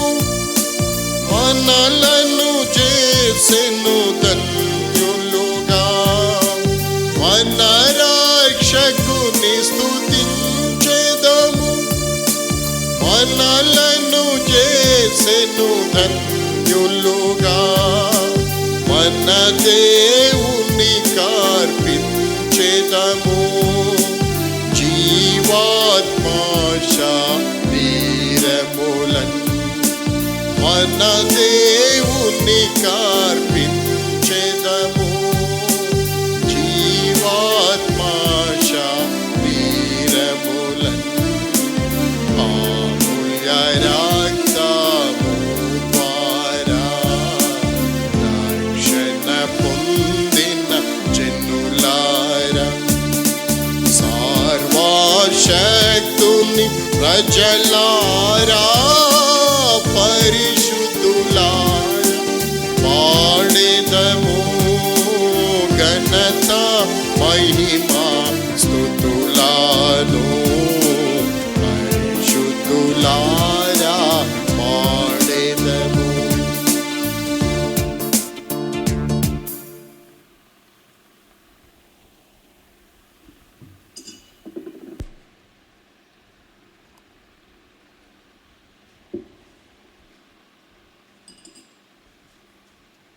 మన బైబిల్ గ్రంథాన్ని చూపిస్తూ బైబిల్ పల్లవి పాడుకుందాం. బైబిల్ గ్రంథాన్ని చేతబట్టి బైబిల్ పల్లవి పాడతాం. గ్రంథ వాగ్దానంబులన్నీ నావి, ప్రతి అధ్యాయము వరుస వచనము. తాన దివ్య ప్రేమ వాగ్దానంబులు గ్రంథ వాగ్దానంబులన్నీ నావి. గ్రంథ వాగ్దానంబులన్నీ నావి, ప్రతి అధ్యాయము వరుస వచనము. తాన దివ్య ప్రేమ వాగ్దానంబులు గ్రంథ వాగ్దానంబులన్నీ నావి. ప్రభు యొక్క బలలో పాలు పొందే ముందు మన జీవితాలను మనం పరీక్షించుకునే దాని కొరకాయ దేవుని యొక్క వాక్య వెలుగులో దేవుని యొక్క వాక్యాన్ని ధ్యానించి మన జీవితాలను మనం పరీక్షించుకోవాల్సిన వారం వింటున్నాం. యెషయా గ్రంథం 26వ అధ్యాయము 3వ వచనాన్ని చదువుతాం. Isaiah chapter 26:3. ఎవని మనస్సు నీ మీద ఆనుకొనునో వాణ్ణి పూర్ణ శాంతి గలవానిగా కాపాడుదువు, ఏలైనగా అతని యందు విశ్వాసం ఉంచి ఉన్నాడు. దేవుని వాక్యంలో ఈ మాట బహుశ్రేష్టమైనటువంటి మాట. ఎవని మనస్సు నీ మీద ఆనుకుంటుందో. ఈ దినాలలో ఈ కోవిడ్-19 కరోనా వైరస్ అని ఈ వైరస్ ఈ తెగులు బాగా విస్తరిస్తున్నటువంటి పరిస్థితుల్లో మనము చేయాల్సిన అతి ప్రాముఖ్యమైన పని ఏమిటి అనగా మన యొక్క జీవితాల్లో మన మనస్సు దేవుని మీద ఆనుకోవాలి. దేవుని మీద ఆధారపడాలి. దేవుని మీద ఎవరి మనసు ఆనుకుంటుందో వాడు ఎవరవుతాడో తెలుసా? పూర్ణ శాంతి గలవాడవుతాడు. అంటే భయం ఉండదు, దిగులు ఉండదు, కలత ఉండదు, కలవరం ఉండదు, ఎట్టి చింత దిగులు లేకుండా జీవిస్తాడు. పూర్ణ శాంతి ప్రభునికి ఇస్తాడు. చాలామంది జీవితాల్లో శాంతి కరువైపోయింది. దినాల్లో ఆస్తి ఉంది విస్తారంగా, ఆరోగ్యం కూడా బాగానే ఉంది, పొలాలు ఉన్నాయి, పిల్లలు ఉన్నారు, సంతానం ఉంది, అన్నీ ఉన్నాయి, కానీ శాంతి కరువైంది మానవునికి. కారణం ఏంటో తెలుసా? మానవుడు దేవుని మీద ఆనుకోకుండా వేటి మీద ఆనుకుంటున్నాడు. అందుకే శాంతి లేనివాడయ్యాడు మానవుడు. ఈ యొక్క ఉదయకాల సమయంలో నా జీవితంలో మన జీవితాల్లో మనము ఎవరి మీద ఆనుకుంటున్నాం అనేది ప్రశ్నించుకోవాలి. ఎవరి మీద ఆనుకుంటున్నాం? దేవుని మీద ఆనుకుంటున్నావా? అందుకే గత వారంలో మనం ధ్యానం చేశాం ఒక వ్యక్తి గురించి. దేవుని మీద ఆనుకొని ఖడ్గము మెడల మీదకి వచ్చింది, మరణము మెడల మీదకి వచ్చినప్పుడు చచ్చిపోవలసిన పరిస్థితి వచ్చినప్పుడు కూడా అతడు అచంచలమైన విశ్వాసాన్ని కనపరిచి దేవుని యొక్క మేలును అనుభవించిన మనుషుడు. ఆ మనుషుడే మొర్దెకాయి. మొర్దెకాయిని గురించి గత వారంలో మనం ధ్యానం చేసినాం. ధ్యానం చేసి మొర్దెకై జీవితంలో కొన్ని విషయాలను మనం చూడగలిగినాం. ఇంకా మొర్దెకై జీవితాన్ని మనం ధ్యానం చేయటం ఈ దినాల్లో మనకెంతో శ్రేయస్కరం. ఎందుకో తెలుసా, అంత కఠోరమైన మరణ అపాయములో శత్రువు పొంచి ఉండి, శత్రువు ప్రాణాలు తీయాలని పొంచి ఉన్న పరిస్థితుల్లో కూడా ఆ మనుషుడు దేవుని యందు విశ్వాసం ఉంచినాడు. ఏమన్నాడు తెలుసా, నీవు ఈ సమయమందు మౌనంగా ఉన్నా ఇశ్రాయేళ్లకు, యూదులకు రక్షణ, విడుదల మరొక దిక్కు నుండి వస్తుంది. ఒకవేళ ఈ ద్వారం మూసేస్తే ఎన్నో ద్వారాలు దేవుడు మా కొరకు తెరుస్తాడు. ఈ నిరీక్షణ, ఈ విశ్వాసము ఆ మనిషిని నిశ్చలంగా ఉంచింది, స్థిరంగా ఉంచింది, కదలకుండా ఉంచింది. అందుకే బైబిల్లో రాయబడింది, కీర్తన 125వ అధ్యాయములో ఒక మాట మనం చదువుతాం. మొదటి వచనంలో ఏమని తెలుసా, యెహోవా యందు నమ్మికుంచువాడు కదలక నిత్యము నిలిచి ఎలా ఉంటాడు తెలుసా, సియోను కొండ వలె ఉంటాడు. నిత్యము నిలిచే సియోను కొండ 125వ కీర్తన మొదటి వచనాన్ని మనం చదివితే. కాబట్టి నిత్యము నిలిచే సియోను కొండ ఎంత శ్రేష్టమైన అనుభవం ఆ మనుషునికి. నిత్యము నిలిచే కొండలాగా నేటికి నీ మొద్దుకై మన మధ్య నిలబడిన వాడిగానే ఉంటాడు. అందుకే ఇది నాన్న దేవుని వాక్యంలో నుండి కొన్ని మాటలు మొర్దెకైని గురించి ధ్యానం చేద్దాం. ఈరోజు మన ధ్యానం కొరకై మనం ఎంచుకున్నటువంటి భాగం ఏంటి అంటే, మనం చెప్పుకోబోయే భాగం ఏంటంటే, వారి పేర్లని మనం ధ్యానం చేస్తాం. ఎస్తేరు గ్రంథంలో ముఖ్యముగా మనకు కనపడేది కొంతమంది పేర్లే మనం చూడగలం. అందులో రాజు పేరు అహష్వేరోషు రాజు, రాణి పేరు వస్తి. ఆమెను తిరస్కరించినాడు. ఆమె తిరస్కారం పొంది ఎస్తేరు రాణి అయింది. ఎస్తేరు యొక్క బంధువు మొర్దెకై. ఈ అహష్వేరోషు రాజుకి మంత్రి హామాను. ఇంకా హేగే అనే ఒక మనుషుడు ఉంటాడు. అతడు నిర్ణయించిన వాటినే ఆ కన్యకలు వాడుకోవాలి. వాళ్ళందరి పేర్లు అక్కడ రాయబడ్డాయి. ఇంకొంతమంది ఆలోచనకర్తలు ఉన్నారు అక్కడ, వాళ్ళందరి పేర్లు కూడా అక్కడ రాయబడ్డాయి. అయితే ముఖ్యముగా ఆ గ్రంథములో ఇతివృత్తం అంతా ఎవరి చుట్టూ తిరుగుతుంది అంటే, అహష్వేరోషు రాజు, ఎస్తేరు, మొర్దెకై, హామాను. అతని భార్య, స్నేహితులు వాళ్ళు కూడా ఉంటారు, కానీ వాళ్ళంత కాదు. ఈ నలుగురు మధ్య పరిస్థితి జరుగుతుంది. 10 అధ్యాయాలు కలిగిన ఎస్తేరు గ్రంథములో, ఎస్తేరు గ్రంథము అనేది ఒక యూదురాలు అన్యుడైనటువంటి రాజుని పెళ్లి చేసుకుంది. అహష్వేరోషు రాజు అన్యురాలైనటువంటి మోయాబు దేశానికి చెందినటువంటి ఒక స్త్రీ యూదుడైన బోయాజును పెళ్లి చేసుకుని, ఆమె రూతు అనే స్త్రీని మనం చూస్తాం. 2 పుస్తకాలు స్త్రీ పేర్ల మీద ఉన్నాయి. ఒకటి రూతు, 2 ఎస్తేరు. వీరిద్దరికి ఉన్న వ్యత్యాసం ఏంటంటే, ఆమె అన్యురాలై వచ్చి దేవుని బిడ్డను పెళ్లి చేసుకుని, అంటే యూదుని పెళ్లి చేసుకుని దేవుని ప్రజల మధ్య గొప్పదిగా చేయబడింది. ఈమె యూదురాలై ఉండి అన్యుని పెళ్లి చేసుకుని దేవుని ప్రజలను కాపాడుకునే దాని కొరకే త్యాగం చేసి, అదే సమయంలో అనేకులను రక్షించుకోగలిగినటువంటి ఒక గొప్ప స్త్రీ ఎస్తేరు.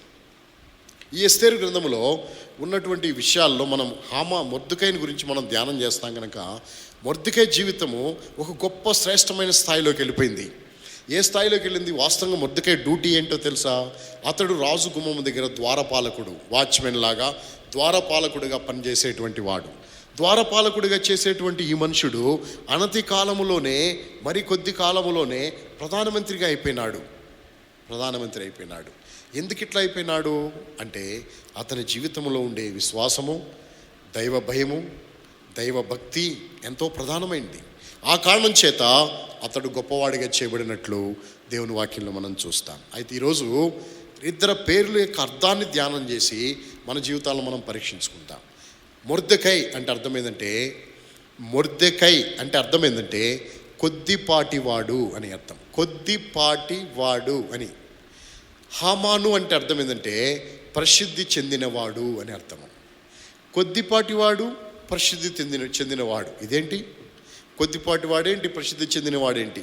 ఇదే మన యొక్క వర్తమానం ఈరోజు. కొద్దిపాటివాడంట, ప్రసిద్ధి చెందినవాడంట.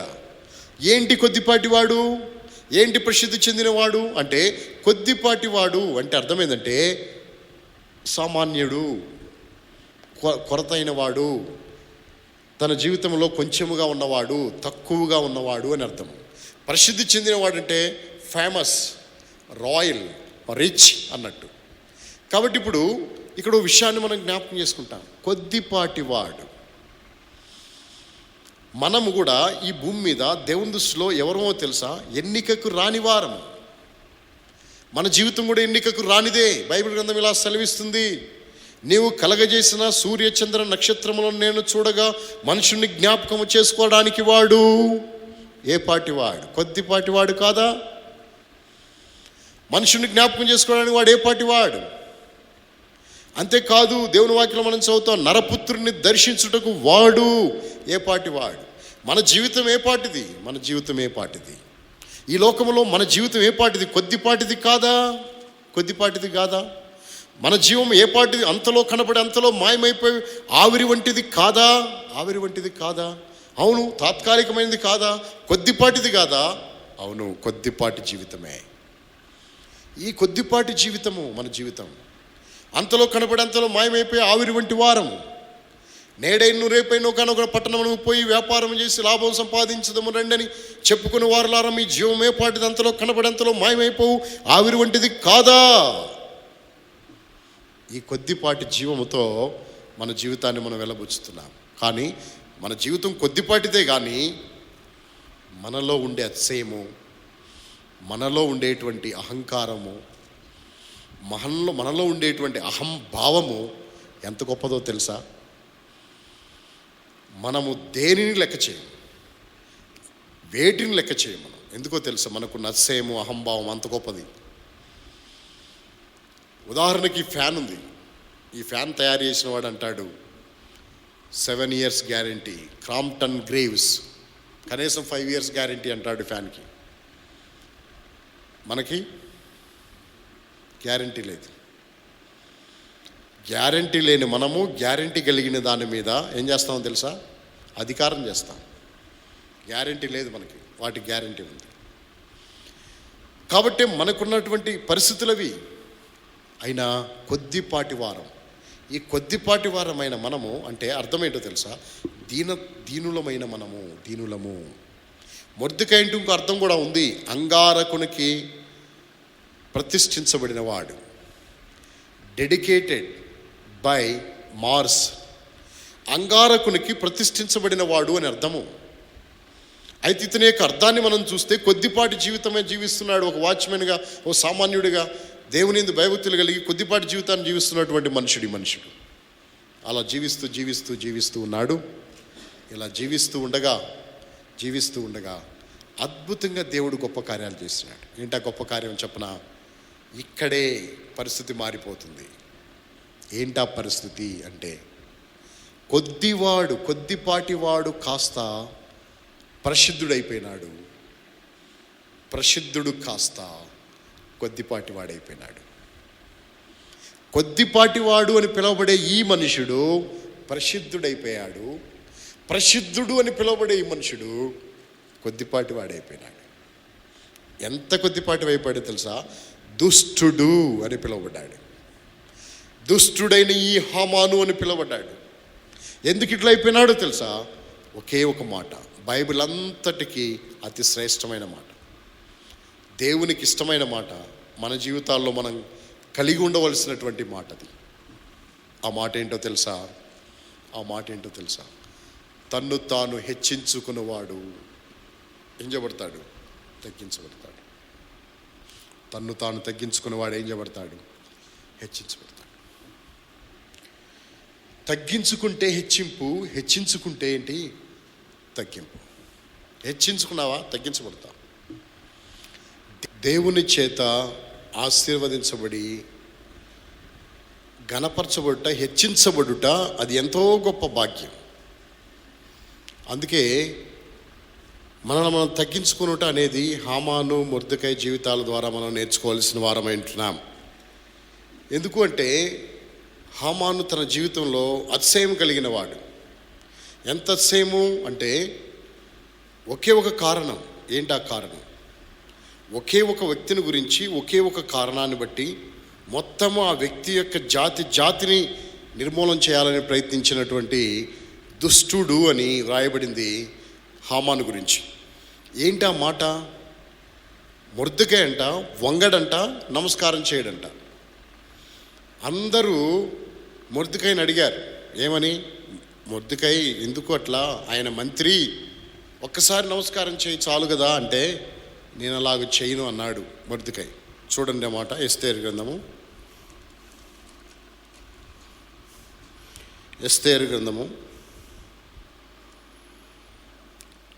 3వ అధ్యాయం 4వ వచనాన్ని చదువుతాం. ఈ ప్రకారము వారు ప్రతిదినం అతనితో చెప్పుచూ వచ్చినను అతడు వారి మాట చెవిని పెట్టకపోయిన గనుక వారు మొర్దెకై యొక్క మాటలు స్థిరపడనో లేదో చూతుమని దాని హామానుకు తెలిపిరి. ఏలయనగా అతడు, నేను యూదుని గనుక ఆ పని చేయజాలనని వారితో చెప్పి ఉండెను. కాబట్టి నేను యూదుని గనుక ఆ పని చేయలేను. కాబట్టి నువ్వు నమస్కారం చేయొచ్చు కదా, ఆయనకి నమస్కారం చెయ్యి అని అక్కడున్న తనతోటి వారందరూ చెప్తున్న అతను అంటాడు, నేను చేయను, నేను యూదుని కనుక నేను అలా చేయను అంటున్నాడు. ఈ విషయాన్ని వాళ్ళు ఏం చేశారు తెలుసా? హామానుకు తెలియజేశారు. అందరూ నమస్కారం చేస్తారు, ఒక్క మొర్దెకై తప్పనిచ్చి. అందుకే మొర్దెకైని చంపాలి అనేటువంటి ఆలోచన. మొర్దెకైని చంపితే అది వేరే సంగతి, కానీ మొర్దెకై జాతి ఎవరైనది తెలుసుకొని వాళ్ళు యూదులని చెప్పి ఆ యూదుల మీద లేనిపోయిన మాటలు అహష్వేరోషు రాజుకు చెప్పి అహష్వేరోషు రాజు చేత ఒక తాకీదు రాయించి మొత్తము శోషణ కోటలో 127 సంస్థానంలో ఉన్నటువంటి యూదులందరినీ చంపేయాలని ఒక ఆజ్ఞ తీసుకొచ్చినాడు. ఇలాగూ తన హృదయంలో ఉండేటువంటి అతిశయము, అతని యొక్క బాధ కూడా వ్యక్తపరుచుకున్నాడు. చాలా పర్యాయాలు వ్యక్తపరుచుకున్నాడు. అందరు నన్ను ప్రేమిస్తున్నారు, రాజు నన్ను ఎంత హెచ్చించినాడు, రాణి గారు కూడా ద్రాక్షారసం మీద ఏర్పాటు చేసి నన్ను రాజునే తప్ప ఇంకెవ్వరు రమ్మనలేదు. ఎంత ఆధిక్యత ఉంది, ఎంత ఉన్న ప్రయోజనం ఏంటి? ఆ మొర్దెకై ఉన్నంత కాలం అంటే వాళ్ళు ఇచ్చిన సలహా ఏంటో తెలుసా? మొర్దెకై కొరకు ఉరికొయ్యి తయారు చేయి, అప్పుడు అతను ఉరి తీయించేస్తే నువ్వు సంతోషంగా ఉండొచ్చు అని వాళ్ళు సలహా ఇచ్చినారు. ఇలాగూ ఒక వ్యక్తిని చంపడానికి కేవలం ఒక నమస్కారం చేయలేదని చెప్పి. అయినా నమస్కారాలు, మర్యాదలు ఇవన్నీ మనం అడిగి పొందుతామా? హృదయంలో ఉన్న దాన్ని బట్టి రావాలి. మనిషి హృదయంలో ఉండే అభిప్రాయాన్ని బట్టి, తత్వాన్ని బట్టి రావాల్సి ఉంటుంది. చాలామంది ఇలాగే ఫీల్ అవుతూ ఉంటారు, నమస్కారం చేయలేదు. వాళ్ళు వచ్చి రాగానే వాళ్ళ హృదయంలో ఒక ఆలోచనతో ఉంటారు. మనిషి కనపడంగానే ఏంటి ఆలోచన తెలుసా? నాకు ప్రైజ్ ది లార్డ్ చెప్తాడా చెప్పడా? ప్రైజ్ ది లార్డ్ చెప్తే అప్పుడు నేను చెప్పాలి అన్నట్టు ఉంటారు. ఏమైంది? అతను చెప్పే ముందు నువ్వే చెప్పేయచ్చు కదా. అతను ఆ ప్రైజ్ ది లార్డ్ చెప్తాడా చెప్పడా అని అతను చెప్పేదాకా నువ్వు వేచి ఉంటున్నావు అంటే నీ హృదయం ఏం ఆశిస్తున్నట్టు? మన హృదయం ఏం కోరుతున్నట్టు? అతను చెప్పకముందే నువ్వు చెప్పు ప్రైజ్ ది లార్డ్ అని. Brother praise the lord, sister praise the lord. అయితే హామాను యొక్క ఉద్దేశం ఏంటో తెలుసా? అతను ఏదో ఆశిస్తాడు. ఏంటి ఆశించేది? నమస్కారం ఆశిస్తాడు. వంగకయు నమస్కరింపకయు. ఈ కారణం చేత మొర్దెకైని చంపాలనుకున్నాడు. ఈ అతిశయము చాలా ప్రమాదకరమైనది. మన జీవితాల్లో మనము ఎవరి దగ్గరైనా గౌరవ మర్యాదలు బలవంతంగా తీసుకోలేము. మన యొక్క స్థితిని బట్టి, మనకున్న మంచిని బట్టి, మనకున్నటువంటి విలువను బట్టి ఎదుటి వ్యక్తి మనకి ప్రతి మర్యాద చేస్తాడు. మనం మర్యాద ఇస్తాం, వాళ్ళు మర్యాద చేస్తారు. ఇది వాస్తవంగా ఎక్కడైనా జరిగేటువంటి విషయమే. కానీ మొర్దెకై అలాగ చేయలేదు. మొర్దెకై విషయంలో హామాను తను చేసినటువంటి పరిస్థితి చాలా ఘోరమైనది. ఒక విషయం నేను మీకు చెప్తాను. హిట్లర్ అనే ఒక మనుషుడు ఉన్నాడు. ఆ మనుషుడు చాలా దేశాలు జయించిన తర్వాత ఆ మనుషుడు ఇలా అన్నాడు, దేవుడు మనకు సహాయపడితే మనం ఇంకా అన్ని మిగిలిన దేశాలు కూడా జయిస్తామని చెప్పి యూదులతో పెట్టుకున్నాడు. యూదుల దగ్గరికి వెళ్ళి యూదులతో పెట్టుకొని నష్టపోయిన మనుషుడు నష్టపోయాడు. ఆ తర్వాత యూదుల జోలికి వెళ్ళి యూదులతో నష్టపోయిన మనుషులు చాలామందిని మనం చూడగలం. ఈ హామాను కూడా యూదులతోనే పెట్టుకొని నష్టపోయే పరిస్థితి వచ్చింది. అందుకే ఈ హామాను యొక్క పరిస్థితి ఇంత దుర్భరమైనది. ఎందుకో తెలుసు, ఇతనిలో అతిశయం ఉంది, హెచ్చించుకునే స్వభావం ఉంది. అందరు నన్ను మెచ్చుకోవాలి, అందరు నన్ను పొగడాలి, అందరు నేను వస్తే వంగిపోవాలి, అందరు నేను వస్తే నమస్కారం చేయాలి. ఇంతమంది నమస్కారం చేస్తున్నప్పుడు ఈ ఒక్కడు చేయకపోతే ఏమైందిలే, వదిలేయచ్చు కదా. కానీ వదలలేదు. అట్లా దాన్నే పెట్టుకొని తను ఎక్కడి దాకా వెళ్ళాడంటే తాను చనిపోయేదాకా వెళ్ళాడు. తన స్థితి చనిపోయేదాకా వెళ్ళింది. తనకున్న ప్రసిద్ధి చెందిన స్థాయి, ప్రసిద్ధి చెందిన వాడు అని పిలువబడే తన పేరుకు తగిన జీవితం ఉందే ప్రసిద్ధి చెందిన వాడనే స్థాయి, ఆ స్థాయిని పోగొట్టుకుని నష్టపోయి భ్రష్టుడైపోవాల్సిన పరిస్థితి వచ్చింది. అందుకే ఇది నాన్న నీ జీవితంలో ఒక తీర్మానం చేసుకో. అతిశయం వద్దు, అహంకారం వద్దు, అహంభావం అసలొద్దు. దీనులంగా ఉందాం. మొర్దెకై చూడు దీనుడు, మొర్దెకై చూడు దీనత్వం కలిగిన వాడు, కొద్దిపాటి వాడు, దీనత్వం కలిగిన వాడు. ఎంత దీనత్వం కలిగిన వాడు మొర్దెకై అంటే ఆ గుమ్మం దగ్గరే ఉంటాడు, దేవుని యందు భయభక్తులు కలిగిన వాడు, తాను ఏదైతే నమ్మాడో దాని విషయంలో ఖచ్చితంగా ఉంటాడు. అందుకే మొర్దెకై స్థిరంగా నిలబడ్డాడు. నిలబడిన కారణాన దేవుడు మొర్దెకైని హెచ్చించినాడు, అతిశయించిన వ్యక్తిని తగ్గించినాడు దేవుడు. అలా బైబిల్ గ్రంథంలో అతిశయించిన వాళ్ళు చాలామంది ఉన్నారు. నేను మీకు చూపిస్తాను అతిశయించిన వాళ్ళ గురించి. అందరి గురించి నేను చెప్పను, కానీ ఇద్దరు వ్యక్తుల గురించి మాత్రం ఈరోజు ధ్యానించి మనల్ని మనం పరీక్షించుకుని, మనం కూడా అట్లనే అతిశయిస్తున్నామేమో పరీక్షించుకొని మన జీవితాలను సరి చేసుకోవాల్సిన వారం అంటున్నాం. అందులో మొదటి వ్యక్తిగా దేవుని వాక్యంలో నుండి ఒక మనిషిని నేను మీకు చూపిస్తాను. రండి, దేవుని వాక్యంలో నుండి నిర్గమకాండము 5వ అధ్యాయం. నిర్గమకాండం 5వ అధ్యాయం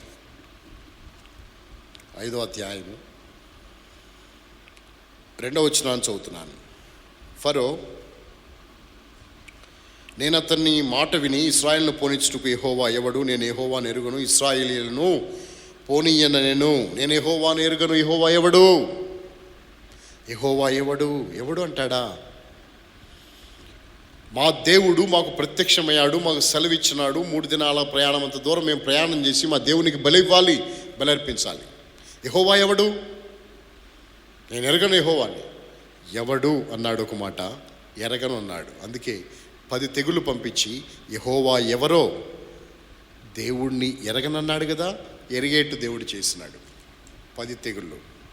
10 తెగుళ్ళు వచ్చిన తర్వాత అతని పరిస్థితి ఏంటో తెలుసా? 10 తెగుళ్ళు వచ్చిన తర్వాత అతని పరిస్థితి ఏంటో తెలుసా? ఎలాంటి పరిస్థితికి వచ్చినాడో తెలుసా? యెహోవా ఎవరో తెలిసింది, యెహోవా విషయంలో ఇతడు ఏం చేశాడో కూడా తెలిసింది.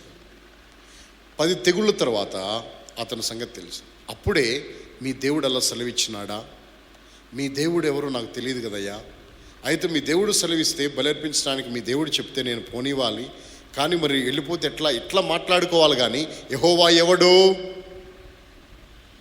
మిమ్మల్ని పోనిచ్చడానికి యెహోవాని నేను ఎరగను అన్నందుకు అతని జీవితంలో ఎదురైన భయంకరమైన దుస్థితి ఏమిటో తెలుసా? దుస్థితి ఏమిటో తెలుసా? దేవుని వాక్యంలో చదువుతాం రండి. 12వ అధ్యాయం, నిర్గమకాండము 12వ అధ్యాయం 32వ వచనాన్ని చదవండి. 12:32 నేను చదువుతున్నాను. మీరు చెప్పినట్లు మీ మందలను మీ పశువులను తీసుకుని పోడి, నన్ను దీవించుడి అని చెప్పాను. నన్ను ఏం చేయండి? దీవించండి. వీళ్ళు బానిసలు కదా, వీళ్ళు ఎట్లా దీవిస్తారు నిన్ను? నీ చేతి కింద పని వాళ్ళు కదా, బానిసలు కదా, వెట్టి చాకరీ చేయించుకున్న వాళ్ళు కదా. వీళ్ళని అంటాడు ఇప్పుడు నన్ను దీవించండి. ఎవరు దీవించమని అడుగుతారు? ఒక వ్యక్తి యొక్క గొప్పతనము తెలిసినప్పుడు ఆ వ్యక్తి యొక్క దీవెనలు అడుగుతారు ఎవరైనా. వ్యక్తి యొక్క గొప్పతనం తెలిస్తే, ఆ వ్యక్తి యొక్క మహిమ తెలిస్తే, ఆ వ్యక్తి యొక్క విలువ తెలిస్తే అప్పుడు ఆ వ్యక్తి దగ్గర వాళ్ళు దీవెనలకు పొందుతారు. మమ్మల్ని దీవించండి అని. ఇప్పుడు ఈ ఫరో అంటున్నాడు, మీరు వెళ్ళండి, మీ మందలు తీసుకువెళ్ళండి, అందరూ వెళ్ళండి, నన్ను కూడా ఏం చేయండి? దీవించండి. అంటే దేవుని యొక్క గొప్పతనం ఏంటో గ్రహించినాడు ఫరో. అందుకే దీవించండి అని కోరుతున్నాడు. ఇంకేమంటాడు రండి, దేవుని వాక్యంలో నుండి ఇంకో మాట చదువుకుంటాం. 10వ అధ్యాయం 16వ వచనాన్ని చదువుతున్నాను. నిర్గమకాండం 10వ అధ్యాయం 16వ వచనం. నిర్గమకాండం 10వ అధ్యాయము 16వ వచనం. కాబట్టి ఫరో మోషే అహరోనులను త్వరగా పిలిపించి, నేను మీ దేవుడైన యెహోవా ఎడలను మీడలను పాపము చేసి తిని. తర్వాత 17వ వచనం. మీరు దయచేసి ఈసారి మాత్రమే నా పాపము క్షమించి నా మీద నుండి చావు మాత్రము తొలగింపమని మీ దేవుడైన యెహోవాను వేడుకొనుడనగా. అతనికి అర్థమైంది, దేవుణ్ణి వేడుకుంటే కష్టాలు పోతాయి, దేవుణ్ణి వేడుకుంటే పాపం పోద్ది, దేవుణ్ణి వేడుకుంటే చావు తప్పిపోద్ది, దేవుణ్ణి వేడుకుంటే బాధలన్నీ తొలగిపోతాయి అనేది అతనికి అర్థమైంది. ఎందుకో తెలుసా? వాళ్ళని పిలుస్తున్నాడు, కప్పలు వచ్చినాయి పోవాలి, వాళ్ళు ప్రార్థన చేస్తున్నారు, కప్పలు పోతున్నాయి. పేలు వచ్చినాయి, ప్రార్థన చేశారు పోయినాయి. తర్వాత మిడతలు వచ్చినాయి, ప్రార్థన చేశారు పోయినాయి. ఇట్లా రకరకాలుగా దేవుని యొక్క ప్రార్థన, దేవునికి ప్రార్థన చేస్తే ఎట్లా ఉంటుందో అది ఎరిగినాడు ఫరో. అందుకే అన్నాడు, మీ దేవుణ్ణి వేడుకోండి, ఈ సావు తప్పించండి నా దగ్గర నుండి. నేను మీ ఎడల దేవుని ఎడల పాపం చేశాను, ఈసారి నా పాపాన్ని ఏం చేయండి? క్షమించండి. యెహోవా ఎవడు అని అన్నందుకు ఈ మనుషునికి వచ్చిన పరిస్థితి చూడు. యెహోవా ఎవరో, ఆయన ఏం చేస్తాడో, ఆయన మహిమేంటో, ఆయన మహాత్మ్యం ఏంటో, ఆయన గొప్పతనం ఏంటో సంపూర్ణంగా తెలియజేసినటువంటి దేవుడు మన దేవుడు. అందుకే అతిశయపడొద్దు. ఫరో అతిశయించి నష్టపోయిన పరిస్థితి. శవము లేని ఇల్లు ఒక్కటి లేదు. దాసి మొదలుకొని రాజు వరకు, తిరగలిసిరే దాసి మొదలుకొని రాజు వరకు ప్రతి ఇంటిలో శవమే. ప్రతి పశువుల పాకలో శవమే, ప్రతి ఇంటిలో శవమే. తొలుసులు పుట్టిన ప్రతిదీ శవమై ఉంది. అందుకే అతిశయించుట ప్రమాదం. హెచ్చించుకుంటే ఏమవుతాము? తగ్గించబడతాం. తగ్గించుకుంటే ఏం చేయబడతాం? హెచ్చించబడతాం. అలాగూ మొర్దెకై తను తాను తగ్గించుకున్నాడు. కష్టం వచ్చినట్టు చూచి యూదులందరూ సంహరింపబడతాడనే సంగతి తెలిసి మొర్దెకై గోనె పట్ట కట్టుకున్నాడు. ఉపవాసం ఉండి ప్రార్థిస్తున్నాడు. బూడిదలో కూర్చున్నాడు. దీనుడుగా చేయబడ్డాడు. నిరీక్షణ దొరుకుద్దేమో, ఆధారం దొరుకుద్దేమో అని దేవుని వైపు చూస్తున్నాడు. అందుకే కొద్దిపాటివాడు ప్రసిద్ధుడు ఎవరైపోయినాడు? కొద్దిపాటి వాడైపోయి మరణించినాడు. హామాన్ని తీసుకెళ్ళి ఉరికొయ్య మీద ఉరి తీసినారు. మొర్దెకై కొరకు తయారు చేసిన ఉరికొయ్య మీద హామానే ఉరి తీయబడ్డాడు. ఘోరమైన పతనం అతని జీవితంలో చూడగలుగుతూ వచ్చిన వాడే ఉంటున్నాడు. తిరిగి రెండో వ్యక్తి గురించి నేను మీకు చెప్పాలనుకున్నాను.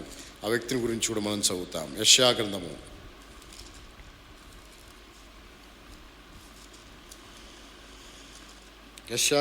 37వ అధ్యాయం మొదటి వచనాన్ని చదువుతున్నాం. యెషయా గ్రంథం, ఐజియా చాప్టర్ 37 verse 1. యెషయా గ్రంథం 37:1. హిజ్కియా విని తన బట్టలు చింపుకొని గోనె పట్ట కట్టుకుని యెహోవా మందిరమునకు పోయి ఏం చేసినాడు? పోయి రండి చదువుతాం. 20 వచనాన్ని చదువుతాం. 37:20. యెహోవా లోకమందున్న నీవే అద్వితీయ దేవుడువైన యెహోవావని సమస్త జనులు తెలుసుకున్నట్లు అతని చేతిలోని మమ్మును ఏం చేయము? రక్షించుము. ప్రార్థన చేస్తున్నాడు దేవుని మందిరానికి వెళ్ళి. అతడు పంపిన పత్రికను పరిచి దేవుని సన్నిధిలో ప్రార్థన చేస్తున్నాడు. ప్రభువా, అష్షూరు రాజు అయిన సన్హెరీబు వచ్చాడు, రబ్షాకేని పంపించాడు. అతడు ఎలా ప్రగల్భాలు పలుకుతున్నాడు. నువ్వేం చేయలేవంట. ఎంతోమంది దేవుళ్ళు కలిగిన దేశాల మీదకి వాళ్ళు యుద్ధానికి వెళ్ళారంట. ఆ దేశాలన్నీ జయించారంట. ఆ దేవుళ్ళు ఏం చేయలేకపోయారంట. కాబట్టి మీ దేవుడు కూడా ఏం చేయగలడు అని చెప్పి ఈ రాజు ఇలా ప్రగల్భాలు పలుకుతున్నాడు. ఆ సంగతులు నీకు ముందే తెలుసు. మా దగ్గరికి పంపక ముందే అన్ని నువ్వు ఎరిగిన వాడవు గనక మమ్మల్ని రక్షించు. అయితే ఒక మాట మాత్రం హిజ్కియా రాజు ప్రార్థించినాడు. ఏంటా మాట? రండి 19వ వచనాన్ని నేను చదువుతున్నాను. 18-19 వచనాలు. యెహోవా, అష్షూరు రాజులు ఆ జనములను వారి దేశములను పాడు చేసిరి. వారి దేవతలను అగ్నిలో వేసినది నిజమే. ఆ రాజ్యముల దేవతలు నిజమైన దేవుడు కాక మనుషుల చేత చేయబడిన కర్రలు రాళ్ళు కానీ దేవతలు కావు గనక వారు వారిని నిర్మూలము చేసిరి. యెహోవా, లోకమందున్న నీవే అద్వితీయ దేవుడవు. నీవే అద్వితీయ దేవుడు. వాళ్ళు కర్రలు రాళ్ళు గనక అగ్నిలో వేశారు, అది నిజమే. కానీ నువ్వు అలా కాదు, నువ్వు అద్వితీయ దేవుడవు. అందుకే వారి వశములో నుండి మమ్మల్ని రక్షించని ప్రార్థించినాడు. ఈ మనుషుడు ఏ దేవుడు నన్ను ఏం చేయలేడంటాడు. ఏ దేవత నన్ను ఏమి చేయలేడంటాడు. రండి 36వ అధ్యాయం 36వ అధ్యాయము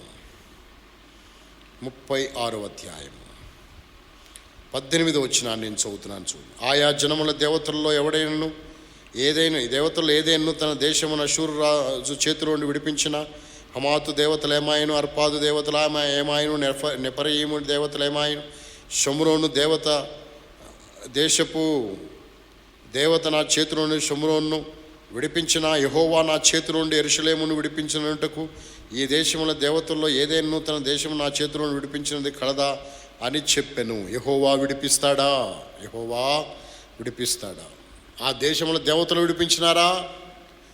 నీ యెహోవా విడిపించడానికి అని మాట్లాడుతున్నాడు సన్హెరీబు. అయితే హిజ్కియా ప్రార్థన విన్నాడు దేవుడు. ఉదయకాలమున ఈరోజు రాత్రి గడిస్తే రేపు ఉదయానికల్లా అష్షూరు రాజు అయిన సన్హెరీబు ఇశ్రాయేలు మీదకి వచ్చి దండెత్తి ఇశ్రాయేలు మీద పడి అందరు నిర్మూలన చేసి ఇశ్రాయేలు దేశాన్ని స్వాధీనపరుచుకుంటాడు. అలాంటి పరిస్థితులలో అలాంటి పరిస్థితులలో ఇశ్రాయేల్ దేశం మీదకి వచ్చి స్వాధీనపరుచుకుంటాడు. తెల్లవారితే ఈ రాత్రి గడిస్తే రేపొచ్చి స్వాధీనపరుచుకుంటాడు. అలాంటి పరిస్థితులలో ఆ రాత్రి దేవుడు గొప్ప కార్యం జరిగించినాడు. ఏంటి ఆ గొప్ప కార్యము? రండి చదువుతాం. 37వ అధ్యాయం, యెషయా గ్రంథము 37వ అధ్యాయం 36వ వచనాన్ని చదువుతున్నాను. అంతటి యెహోవా దూత బయలుదేరి అష్షూరు వారి దండుపేటలో 185,000 మందిని మొత్తిన ఉదయమున జనులు లేవగా వారందరూ మృత కళేబరములుగా ఉండిరి. అష్షూరు రాజైన సన్హెరీబు తిరిగిపోయి నినివే పట్టణమునకు వచ్చి నివసించిన తర్వాత అతడు నిస్రోకు అని తన దేవత మందిరమునకు మొక్కుచుండగా అతని కుమారుడైన అద్రమెలెకును షరేజరును ఖడ్గముతో అతను చంపి అరారాతు దేశంలోనికి తప్పించుకుని పోయినరి. అప్పుడు అతని కుమారుడైన ఎసర్హద్దోను అతనికి మారుగా రాజాయను. కాబట్టి అతడు తెల్లవారుజామున ఇంకా ఇశ్రాయేల్ మీదకి వచ్చేస్తాడు. తెల్లవారు లేచేసరికి ఆ రాత్రే దేవదూత దండులో ప్రవేశించి ఎంతమంది 85,000 మందిని 1,85,000 మందిని మొత్తెను. అందరూ కళేబరాలై పడి ఉన్నారు, చచ్చిన శవాలై.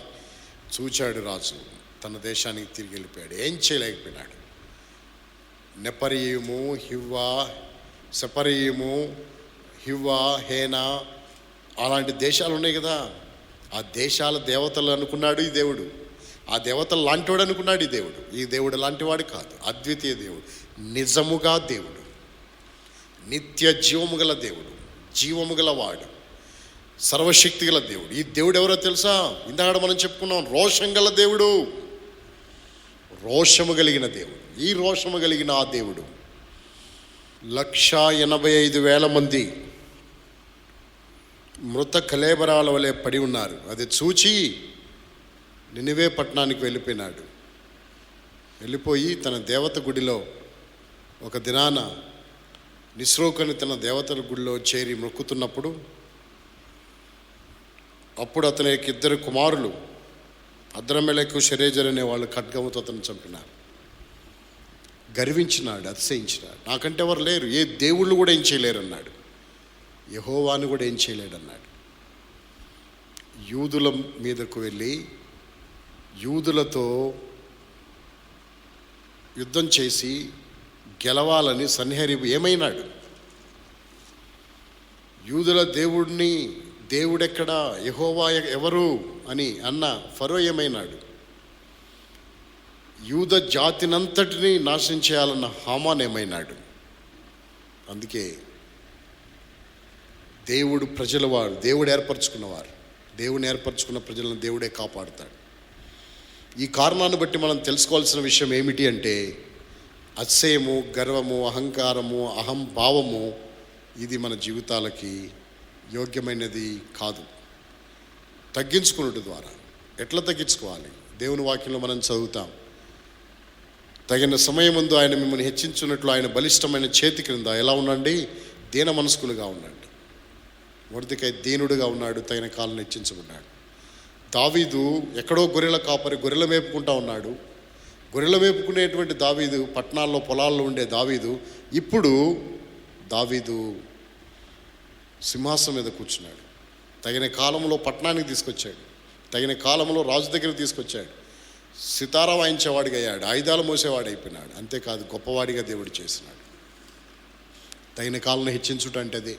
ఆయన బలిష్టమైన చేతి కింద మనం దీనులంగా, ప్రభుకిష్టులముగా మనం జీవించినప్పుడు దేవుడు ఒక దినాన్ని హెచ్చిస్తాడు. అందుకే మన జీవితాలు మనం పరీక్షించుకుందాం. కొన్ని నిమిషాలు మన జీవితాలను పరీక్షించుకుందాం. ఎట్లా ఉన్నాం, మనము దేవునికి ఇష్టలుగా ఉన్నామా లేదా అనేది మనం పరీక్షించుకొని యోగ్యమైన విధానంలో ప్రభువులో పాలు పొందవలసిన వారమైంటున్నాం. మోకరించండి, ప్రార్థన చేస్తాం. మన జీవితాలను మనం పరీక్షించుకొని ప్రవేక బలలో పాలు పొందుతాం. తాను తగ్గించుకున్నవాడు ఎట్లా హెచ్చించబడ్డాడు, హెచ్చించుకున్నవాడు ఎట్లా తగ్గించబడ్డాడు. హెచ్చించుకోవటం అనేది నష్టం. నాశనానికి ముందు గర్వము వెళుతుంది, ఘనతకు ముందు వినయం వెళుతుంది. వినయము కలిగి ఉందామా, గర్వము కలిగి ఉందామా? ఫరో సంగతి మనం జ్ఞాపకం చేసుకున్నాం. అష్షూరు రాజైన సన్హెరీబు సంగతి జ్ఞాపకం చేసుకున్నాం. అదేవిధంగా హామాను సంగతి జ్ఞాపకం చేసుకున్నాం. మొర్దెకై సంగతి కూడా జ్ఞాపకం చేసుకున్నాం. దావీదు సంగతి కూడా జ్ఞాపకం చేసుకున్నాం. వారు ఎలాగూ దేవుని సన్నిధిలో తమను తాము తగ్గించుకున్నారో జ్ఞాపకం చేసుకున్నారు. కొన్ని నిమిషాలు మనం పరీక్షించుకున్నాం. ఆయన బలిష్టమైన చేతి క్రింద దీన మనస్కులమై ఉన్నామా లేదా? మనల్ని మనం తగ్గి ఉంటున్నామా, దాగి ఉంటున్నామా, అనుకోగలిగి అణిగి ఉంటున్నామా, మనము దీనులుగా ఉంటున్నామా? దేవుడు తప్పకుండా మనల్ని హెచ్చిస్తాడు, తప్పకుండా మన జీవితాలను హెచ్చిస్తాడు, తగిన కాలం ముందు హెచ్చిస్తాడు. ఆయన సమయం కొరకు వేచి ఉండాలి, సహనముతో ఉండాలి, ఓపికతో ఉండాలి. అప్పుడు తప్పకుండా నిన్ను హెచ్చిస్తాడు. ఒకవేళ నువ్వు ఆయన్ని గనక ఆయన సమయం వరకు నువ్వు వేచి ఉండకపోతే, నీ సమయంలో నీవు హెచ్చించబడాలని నువ్వు కోరుకుంటే అది నీ జీవితానికి శ్రేయస్కరం కాదు. కనుక నేను వేచి ఉండటం మనకు అవసరం. మన జీవితాల్లో కూడా ప్రభు కార్యం చేస్తాడు. మనం తగ్గించుకొని మనం ప్రభుకు అప్పగించుకున్నప్పుడు ప్రభు కార్యం జరిగిస్తాడు. అలా ప్రభు మనం సిద్ధపరచినట్లు సహాయపడును గాక. ప్రేమ కలిగిన మా తండ్రి, నమ్మకమైన దేవా, యేసుక్రీస్తు ప్రభు వారి శ్రేష్టమైన నామమున మరోసారి మీ పాసందుకు వస్తున్నాం. మీరు ప్రేమించి అనుగ్రహించిన మంచి సమయాన్ని బట్టి వందనాలు. కూడి రాగలిగిన ప్రియులను బట్టి స్తోత్రాలు. ఉదయకాలం ఎడతగిన సన్నిధి మాకు ఇచ్చినారు ప్రభు. ఈ బల్లలో పాలు పొందే ముందు మనం మేము పరీక్షించుకోవడానికి ఇచ్చిన సమయాన్ని బట్టి వందనాలు. మొర్దెకైనగా అర్థము, హామానానికి అర్థం ఏంటో మీరు చూపించినారు. అర్థవంతముగా వారి జీవితాల్లో ఎట్లా ప్రసిద్ధి చెందినటువంటి మనుషుడు ఇంకా పరిశుద్ధుడైతే బాగుండేది, కానీ హెచ్చించుకొని యూదులను చంపాలని ప్రయత్నించి గర్వించి మనసును అతిశయించి నష్టపోయిన పరిస్థితి. మొర్దెకై కొద్దిపాటి మనుషుడు, తన కొద్దిపాటి జీవితము ప్రభా తను తాను తగ్గించుకొని మీ దృష్టిలో యథార్థవంతుడిగా, మీ భయం కలిగి, నమ్మకస్తుడిగా, విశ్వాసపూర్ణుడిగా మీ కొరకు జీవించి ఎట్లా హెచ్చించబడ్డాడు మీ వాక్యంలో చూపించారు. దీన్ని మా జీవితాలకు అన్వయపరుచుకొని మేము కూడా నమ్మకస్తులముగా, యథార్థవంతులంగా మీ కొరకు జీవించడానికి మీ కృపను మీరు మాకు దయచేయవలసిందిగా ప్రార్థన చేస్తూ మీ చేతులకు అప్పగిస్తున్నాం. కూడి రాగలిగిన ప్రియుల కొరకై మీకే స్తోత్రాలు. వచ్చిన వాళ్ళందరినీ పేరు పేరున మీరు దీవించి ఆశీర్వదించవలసిందిగా ప్రార్థిస్తున్నాం. తీర్మానం చేసుకుని బిడ్డలను బట్టి వందనాలు.